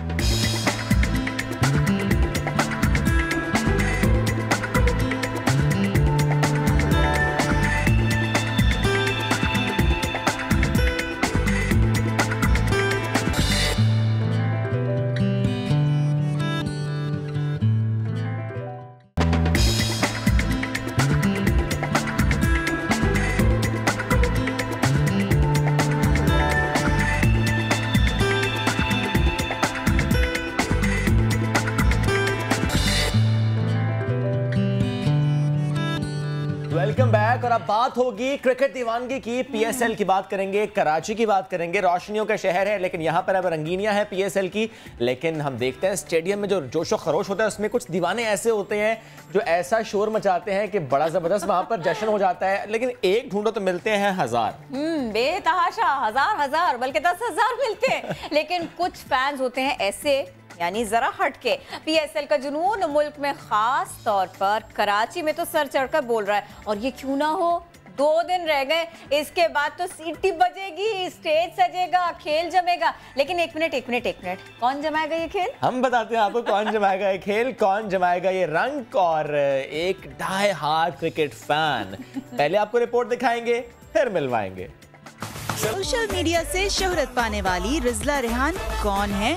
क्या चाचा क्रिकेट और अंकल T20 के बाद क्रिकेट फैन की फहरिस्त में इजाफा हो गया है? पहली बार दुबई में कैमरे पर फोकस होने के बाद वो छा गईं। एशिया कप मैचेस में रिजला रेहान बार बार कैमरे पर दिखाई दी। अब पीएसएल में भी वो बार बार मरकज़े निगाह बन रही हैं। तस्वीर सोशल मीडिया पर धड़ाधड़ वायरल हो रही हैं। लेकिन सवाल ये है कि रिजला क्रिकेट के बारे में कितना जानती हैं? हम देखते हैं क्रिकेट फैंस हैं बेशुमार। रिजला रेहान के बारे में हमने रिपोर्ट भी आपको दिखाई और रिजला रेहान में ज्वाइन भी कर चुकी हैं। बहुत शुक्रिया रिजला। और इनके साथ साथ सरबराह कराची इत्तेहाद अतीक मीर साहब हमें ज्वाइन कर चुके हैं। आपसे जरा हम बात करेंगे कि क्या कुछ होने वाला है इकोनॉमी से रिलेटेड कराची में। तो पहले रिजला आपकी तरफ आ जाते हैं। हमने देखा है, कारोबार की बात करते हैं। हाँ, पहले हम देखते हैं कितनी दीवानगी है वहाँ पर। रिजला, एशिया कप था जब हमने देखा कि उसके बाद दिल पाकिस्तान ने जीत लिया, मैच जिसने भी जीता हो। तो ये बचपन से क्या शौक है आपको क्रिकेट का मैच स्टेडियम में जाकर देखने का और ऐसे दिल चुराने का? नहीं, ऐसी कोई बात नहीं है। क्रिकेट का शौक है। I am very patriotic. Actually मेरे कज़न थे Hasan Sardar, he was the hockey player. So I guess sports का शौक उनसे शुरू हुआ, क्योंकि बचपन से हमारे घर साथ थे, तो पूरी हॉकी टीम वहीं होती थी। तो मैं छोटी बहुत थी, लेकिन ये कि आई गेस जब वो खेलते थे या वो ओलंपिक्स जा गए और इधर, तो हम सब टीवी के आगे ग्लू होके बैठ जाते थे। तो आई गेस शौक उस से शुरू हुआ। एंड फिर I have lived abroad for many years. तो एक क्रिकेट एक वाहिद स्पोर्ट ऐसा होता है कि दुनिया में कहीं भी चले जाओ आपको मिल जाता है, वरना काउंटी भी देखने को मिल जाता है। एंड जहाँ भी पाकिस्तान की बात आती है या उसको सपोर्ट करने की बात आती है, अगर मुझे अपॉर्चुनिटी मिलती है तो मैं ज़रूर जाती हूँ। और पीएसएल के स्पेसिफिकली बात करें, तमाम मैचेस देखे हैं आपने? तमाम, सवाए अबू धाबी का मैंने लास्ट मैच नहीं देखा। I was here. हमने ये देखा है क्राउड की अगर बात करें किरण, तो अबू धाबी वाले मैच में कुछ क्राउड बेहतर था, शारजा दुबई में नहीं था। ये क्यों? मैं खुद बहुत डिसअपॉइंटेड थी एक्चुअली। मैंने बहुत एक्सपेक्ट किया था, स्पेशली शारजा में मैं बहुत एक्सपेक्ट करी थी कि चलो दुबई में समझ आता है, क्योंकि स्टेडियम दूर है थोड़ा सा। दूर की बात भी नहीं है, आई गेस सब वर्किंग क्लास हैं, तो सिर्फ फ्राइडे को ही उनको छुट्टी मिलती है। तो वो बेचारे चाहें भी तो वो नहीं आ सकते, क्योंकि पूरा सुबह से शाम तक जो काम करेगा। सारी बातें अपनी जगह है ना, लेकिन जब भी खवातीन कुछ शोर शराबा देख के शोर करती हैं, पाकिस्तान के हक में नारे लगाती हैं, मैच देख रही होती है, तो लोग पूछते हैं बीबी समझ में आ रहा है ये कर क्या रहे हैं? ऐसा है आपके साथ? मैं भी बहुत टेक्निकल नहीं हूँ, मैं अभी भी बता दूँ, मतलब ये तो पता है गोल नहीं बन रहे, रन बन रहे। खैर इतनी भी गई गुजरी नहीं हूँ, लेकिन ये कि टेक्निकल मुझे चीजें नहीं पता है। कितनी चीजें जो मेरा फैमिली मेंबर कोई भी साथ जाता है तो मैं पूछती होती है, अच्छा अब क्या हुआ, ये क्यों हुआ। ये मैंने बहुत दफा हरकतें की हैं, तो मैं I will be very honest. लेकिन या कि I support my country, I love cricket. और जो स्टेडियम में जाके देखने की रौनक है ना, वो घर में कभी नहीं आती। ओके, और पीएसएल में जरा बताया ना फेवरेट प्लेयर और फिर फेवरेट टीम। टीम तो मैंने बोला I am that Pakistani fan, so I am supporting the entire PSL का प्लेटफॉर्म। मेरी कोई फेवरेट टीम नहीं है। होंगे तो तस्बीह किसके लिए इस्तेमाल होगी? तस्बीह अपने गुनाह बख्शवाने के लिए इस्तेमाल कर रही हूँ, उनको जितवाने के लिए नहीं कर रही हूँ। लेकिन मेरा favourite player in general, I really like Shoaib Malik, कि मैं बहुत बड़ी फ़ैन हूँ। अफरीदी थे इस दफ़ा, तो उनको देखना जब लाला क्राउड में उतरता है, स्टेडियम में आते हैं और जो लाला के हम कहते हैं ना, वो चीख के उनको बुला रहे होते हैं, उनकी रौनक अलग होती है। इंटरनेशनल प्लेयर्स में I loved AB is fantastic, मतलब ही इज़ अ 360 प्लेयर, पूरा स्टेडियम वो यूज़ करता है। So yeah these are my favourite. Babar Azam, yes. Okay, इतने फेवरेट प्लेयर्स हैं क्रिकेट हिस्ट्री में, लगता है बड़ा आपने वर्क किया होगा। जीता कब था पाकिस्तान वर्ल्ड कप, कुछ पूछते ना किरण?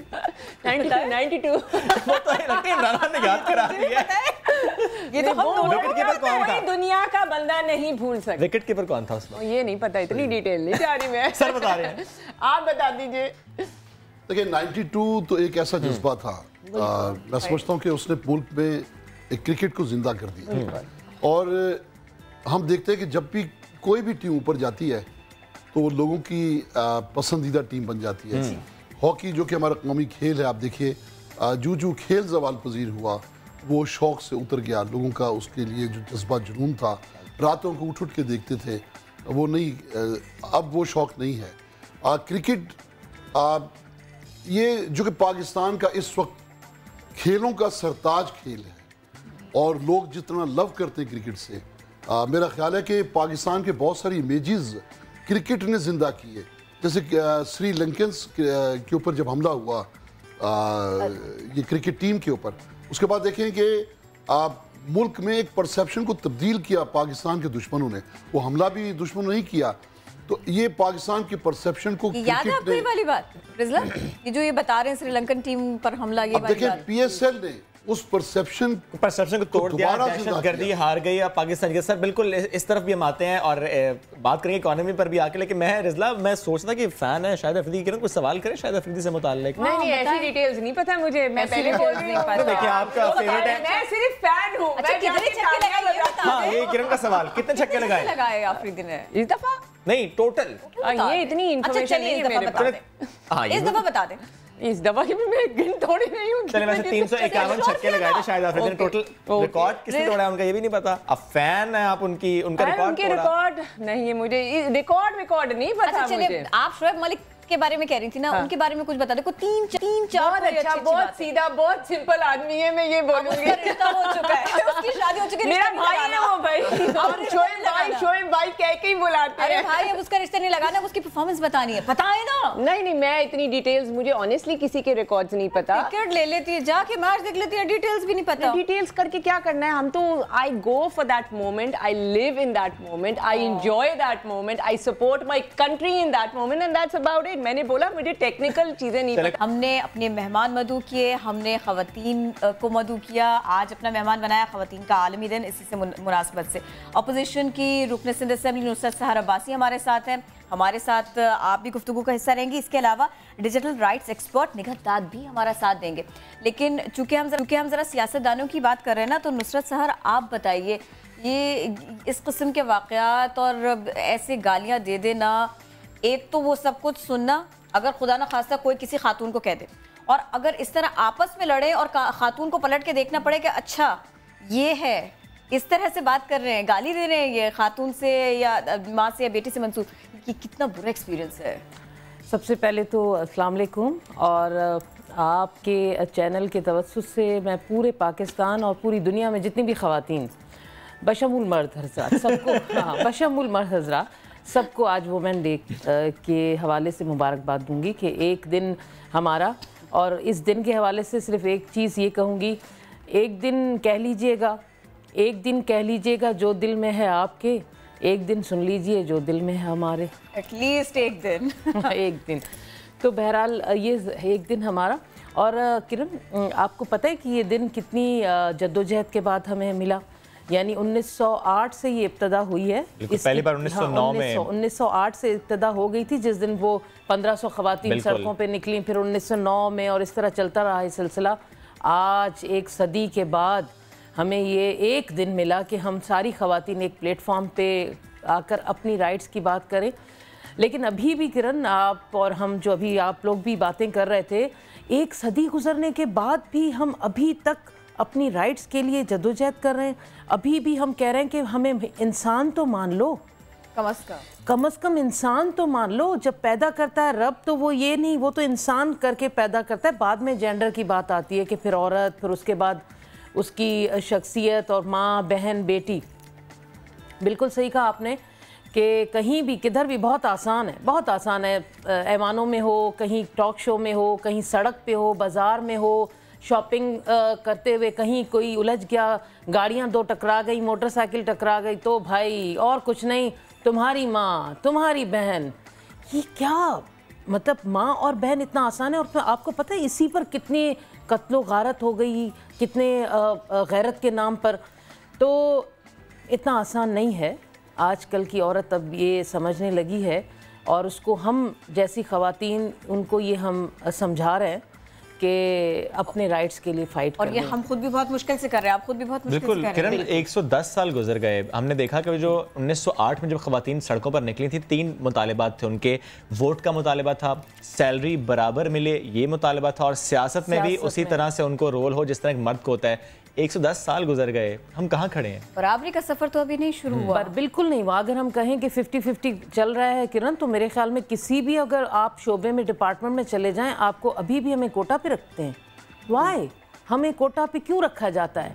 देखिए, यहाँ हम माजूर अफराद का कोटा मांगते हैं, हम यहाँ स्पेशल जो हमारे उनके लिए हम मुख्तलिफ हवालों से कोटे की बात कर रहे होते हैं। हम भी क्यों कोटा में? हमने क्या हम में कमी है? मैं सबसे ये सवाल पूछती हूँ कि हम में क्या कमी है? क्या मैं और आप हम सब एक साथ बात नहीं कर रहे? हमें आपको सुई चुभेगी, अगर तो हमें नहीं चुभेगी, हमें दर्द नहीं होगा, हमारी अना को ठेस नहीं पहुंचेगी। सियासत के मैदान में तो ऐसा नहीं है। यानी ठीक है, एक कोटे वाला मामला भी है, लेकिन कोई भी खातून इलेक्शन बड़ा लड़ सकती है। ये भी हमने बहुत मुश्किल से हासिल किया है। लेकिन चले कुछ बेहतर है, इतना आसान नहीं है। तो अभी ये पिछले 1-2 सालों में हमने ये राइट हासिल किया, वो भी 5% मेरे भाई, वो भी 5% हमें, वो भी पार्टीज को बाउंड किया गया। नहीं, मैं ये सवाल कर रहा हूँ, कोई भी खातून क्या इंतखाबात लड़ नहीं सकती? लड़ सकती है। मैं आपको बता रही हूँ ना, उसके लिए कहाँ है अभी भी 5% कोटा? पार्टी प्लेटफॉर्म पे पार्टीज को बाउंड किया गया कि अगर आप 5% खवातीन को जनरल सीट नहीं देंगे तो आप इलेक्शन में नहीं आ सकते। बहुत कम है, बहुत कम है, रूम ऑफ इम्प्रूवमेंट है। और उसके बाद अगर खातून को मिल भी गई वो जनरल सीट, तो उसके बाद सामने जो उसके साथ यही पॉइंट है कि उसके साथ होता क्या है, सियासतदानों के साथ होता क्या है। पर एक बार फिर जरा हम बात करते हैं खवातीन के किरदार की। वो खवातीन जो बहुत नाम बना रही हैं, और जिस तरह किरण, हम अपनी अदाकाराओं का अगर जिक्र कर लें, पहले हम देखते थे टैलेंटेड भी थी, खूबसूरत तो माशाल्लाह हमेशा से हमारी अदाकाराएं रही हैं, लेकिन अब हम देख रहे हैं कि जो इस फील्ड में हैं वो एजुकेशन में भी ज़रा आगे बढ़ती जा रही हैं, लॉयर बन रही हैं, ग्रेजुएट हो रही हैं। तो इसमें मावरा हुसैन का आज हम जिक्र करेंगे कि किस तरह मावरा हुसैन जिस तरह लॉ ग्रेजुएट वो हुई हैं, उन्होंने तस्वीरें शेयर की और बड़ा पेरेंट्स ने भी सपोर्ट करते हैं उनके अदाकारी के लिए भी। आप उनका नाम ले रहे हैं ना, मैं कुछ और नाम भी लेना चाहती हूँ कि जो हर मैदान में आगे रही ना, खालिदा रियासत है, बानो रही, या फिर उज़मा गिलानी, सानिया सईद, मरीना खान, तालीमी रेस में ये सबसे आगे रही। यूं तो आर्ट्स की वजह से पहचानी गई, लेकिन इल्म के मामले में, तालीम के मामले में भी ये पीछे नहीं थी। आप मावरा की बात कर रहे हैं। और मैंने रिपोर्ट एक उनके लिए बनाई थी, तो मैं चाहूंगा आपको दिखाते हैं पहले।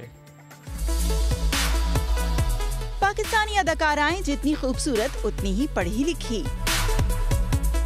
पाकिस्तान की हसीन अदाकारा मावरा हुसैन ने यूनिवर्सिटी ऑफ लंदन से वकालत की डिग्री हासिल कर ली। अदाकारा ने अपनी तस्वीर सोशल मीडिया पर शेयर की। उन्होंने लिखा कि कभी सोचा न था शोबिस करियर के साथ तालीम भी मुकम्मल कर सकेंगी। सबकी दुआओं की बदौलत वो स्टेज पर मौजूद हैं। अदाकारा ने अपने वालिदैन और मद्दाहों का शुक्रिया भी अदा किया। एजुकेटेड एक्ट्रेसेस की बात हो रही है, तो ऐसे में एक educated, beautiful, multi talented, exactly ऐसी गेस्ट आज हमने मधु किए हमारे साथ मौजूद हैं। नादिया हुसैन साहिबा, वेलकम टू नया दिन। Thank you. आपका किस फील्ड में काम नहीं है? मतलब you are a very good mother, you are a very good actress, आपका सैलून है, आप ब्रांड है, आपका क्या नहीं कर रही? कुछ चीज छोड़ी है?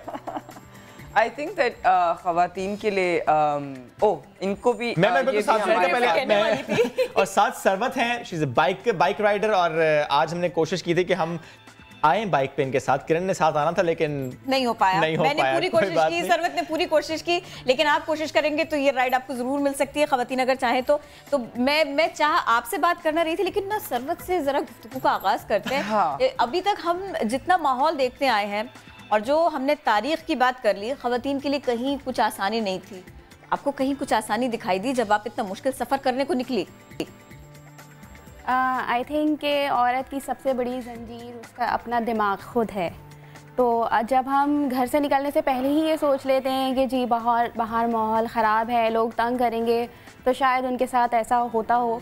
बट मेरा एक्सपीरियंस ये है कि ज़्यादातर लोग दुनिया में अच्छे ही होते हैं, और जब आप कुछ अच्छा करने की नियत से बाहर निकलें और कुछ पॉजिटिव करें तो लोग आपको अप्रिशिएट ही करते हैं। एकदम जुम्न से करके मैं बाइक दौड़ा के ले जाऊंगी, पीछे छोड़ दूंगी सारे लोगों को, ऐसे निकल जाऊं, मैं यूं कटिंग मार लूं। मैंने लड़कों को ऐसा बहुत करते देखा। आपने कभी ऐसा किया है, कभी सोचा है? आई थिंक ये एक एज फैक्टर होता है, और जब आप कोई नई चीज़ सीखते हैं तो उसमें एक आपकी एक्साइटमेंट होती है। तो जब मैंने शुरू में बाइक चलाना सीखी थी तो थोड़ी एक्साइटमेंट थी, लेकिन शायद ये पार्ट ऑफ तरबियत था कि किसी भी पावर का ना मिसयूज़ नहीं करना। तो I throughout my life I adopt this thing. तो मैंने अपनी ये स्कूटी में भी यही चीज़ अडॉप्ट की, ओवर स्पीड कभी नहीं किया। ओवर स्पीड कभी नहीं किया। नादिया, आपको क्या लगता है ये कुछ ये ख़वातीन में मौजूद होता है हमेशा से, तो उनको ना नाजायज़ फ़ायदा नहीं उठाना होता, उनको अगर जल्दी से रूठी है तो जल्दी से मान भी जाना होता है, ऐसा लगता है? आई थिंक ख़वातीन में जो है वो एक बैलेंस्ड आई वुड से एक वो चीज़ होती है कि अगर जिस तरह वो माँ बनती है तो फिर वो अगर काम कर रही है तो फिर वो उतना ही टाइम बच्चों को भी देना चाहती है और देती भी है। सो वो बैलेंस वाला जो फैक्टर है ना, कि ये नहीं है कि जी आप किसी एक चीज़ में जो है वो आप ज़्यादती कर रहे हैं। या किसी चीज़ का अगर आपको फ्रीडम मिली है, इंडिपेंडेंस मिली है अपने घर वालों से, तो फिर आप उसका नाजायज़ फ़ायदा उठा रहे हैं। तो जिस तरह इसने कहा कि एक वो बैलेंस वाली चीज़ जो आई थी ख़वातीन में समहाउ इनबॉर्न ही होती है, which I think is of course very important, is very essential, because जब हम बात करते हैं फैमिली बैलेंस की and you know all of that, so ख़वातीन जो हैं they can maintain that very well. And I think यहाँ पे उनको जिस तरह इसने बात की कि अपने ऊपर जो है वो आपको यकीन करना बहुत ज़रूरी है। And I think that she is very very much right कि जो आपका अपना दिमाग होता है वही आपकी जो है, I'm quoting her again, वही आपकी सबसे बड़ी रुकावट बन जाती है। When if you are going to think कि जी ये शायद जो है ना मैं नहीं कर पाऊंगी, तो वो ये सबसे पहली जंजीर है, इसको तोड़ना है। बिल्कुल, मैं ये नहीं कर पाऊंगी, मैं सब कर सकती हूँ। बिल्कुल। अब जरा मुझे उनके बारे में बताइए जो हर गुजरते लम्हे के साथ में ये एहसास दिलाते हैं, आपने सोचा जरूर है लेकिन मैं करने नहीं दूंगा। ऐसा भी होता है, ऐसे रिएक्शंस भी होते हैं कि लोग आपके रास्ते हमवार नहीं रहने देते, वो बीच में कोई ना कोई रोड़े अटकाते रहते हैं, कांटे बिछाते रहते हैं। नहीं, in that case I feel that कई दफ़ा मैंने भी एक्चुअली देखा है कि ख़वातीन अपनी ही like in their desire to achieve, they don't want to include the others। ठीक है, लाइक अगर फैमिली है तो फिर वो कहते हैं कि जी हमसे कुछ मत पूछो, हम जो कर रहे हैं वो हमें ही करने दो। तो अगर आप इंक्लूड करेंगे सबको, चाहे वो आपकी हस्बैंड हो, चाहे वो आपकी सास हो, चाहे वो आपकी नंदे हों, चाहे वो आप जो भी काम कर रहे हैं आप उनके साथ शेयर करें, आप उनके साथ वो एक्साइटमेंट भी उनको आप दिखाएं कि जी ये मैं काम कर रही हूँ। So if you are going to, but of course जहाँ पे अगर अननेसेसरी किस्म की रुकावटें आ रही हैं और आपके लिए लोग जो है वो अननेसेसरी रुकावटें पेश कर रहे हैं, so then you might have to fight your way out. और उसमें हम देखते हैं वो रुकावट इमोशनल भी हो सकती है, वो रुकावट फिजिकल भी हो सकती है, वो फाइनेंशियल भी हो सकती है। अगर हम सिर्फ अब्यूज़ की बात कर लें, हम देखते हैं कि गालियाँ बकी जाती हैं, और एक औरत वो सोशल मीडिया पर हो, एक औरत वो मार्केट में हो या वो ट्रैवल कर रही हो, उससे बहरहाल सामना करना पड़ता है। आप अपना कोई एक्सपीरियंस शेयर करेंगे, ऐसा रहा होगा आपके साथ भी? Well, not on a personal level, like not कि जी मेरे मुंह पे कोई अगर कोई गाली दे और something, like वो तो मैं खुद बिल्कुल बर्दाश्त नहीं करूँगी। लेकिन ये कि yes, you're right, social media is something कि जो अच्छा सोशल मीडिया पे एटलीस्ट फॉर मी, मुझे जहाँ तक, और मैंने बहुत फाइट भी किया है इस चीज़ के लिए, और मैंने बहुत उल्टा जो है वो मैंने वही लफ्ज़ जो है वो उन लोगों के लिए भी इस्तेमाल किए हैं। लेकिन इट्स वेरी सरप्राइजिंग कि जनरली अगर कोई ख़वातीन को या खातून को कोई अगर कोई बुरा लफ्ज़ कहती है और अगर उसको कोई नीचे दिखाना चाहती है, वो औरत ही है। At least in on my social media, ठीक है, अगर मुझे कोई बुरा कमेंट आ रहा है, वो I would say 70% is from women. यानी औरत को औरत से ज्यादा खतरा है फिर तो। और ये सिर्फ सोशल मीडिया तक महदूद नहीं है, सोशल मीडिया तक, सोशल मीडिया तक। ये सिर्फ मेरे लिए in my case social media पे जो ख़वातीन जो है, जो मुझे अगर कोई बुरा भला कह रहा है, या अगर मेरे मैं अगर एक छोटा सा एग्जांपल दूं, और ये मैंने बहुत ज़्यादा इस चीज़ को मैंने उल्टा गालियां दी, उसको मैंने बहुत कुछ किया, ठीक है, और ये वायरल भी हो गया। वो ये कि मैंने पिछले ईद पे एक अपने बच्चों की एक तस्वीर लगाई, ठीक है, और ईद के ऊपर की तस्वीर लगाई, सिर्फ बच्चों की तस्वीर लगाई। हम लोग जो थे, मैंने अपनी और फैमिली की अलग से लगाई, और एक अलग से जो है मैंने बच्चों की लगाई। उसके अंदर उस तस्वीर के ऊपर एक जो कमेंट था वो एक खातून का था, और उसने कहा मैले बच्चे, और उसने एक जो इमोजी होता है ना, हा हा हा वाला, वो वाला उसने इमोजी लगाया। मेरा तो खून खौल गया। मैंने तो उसको गालियां, हर किस्म की जो आप सोच सकते हैं, मैंने उसको गालियां दी। फिर मैंने उसको कहा तुम और तुम्हारा बच्चा, तुम भी मैले, तुम्हारा पूरा खानदान मेला, क्योंकि मुझे तुम्हारी हिम्मत कैसी हुई कहने की कि मैले बच्चे। अच्छा, ये कमेंट जो है वो लोगों ने कॉपी पेस्ट करके हर जगह वायरल कर दिया। But my thing was, my fight was कि तुम सोशल मीडिया पे रह के तुम्हारी जो डिस्प्ले पिक्चर है वो तुम्हारे अपने बच्चे की है, कि तुम किसी और के बच्चे को कैसे जो है वो कह सकती हो, एंड दैट मीन्स कि इनडायरेक्टली मुझे ही गाली दे रहे ना। और अगर कोई मुझे भी कोई बुरा भला कहता है, या अगर आपको कोई इतना गुस्सा आ चुका है सबके ऊपर ना, इतना कुछ हो चुका है।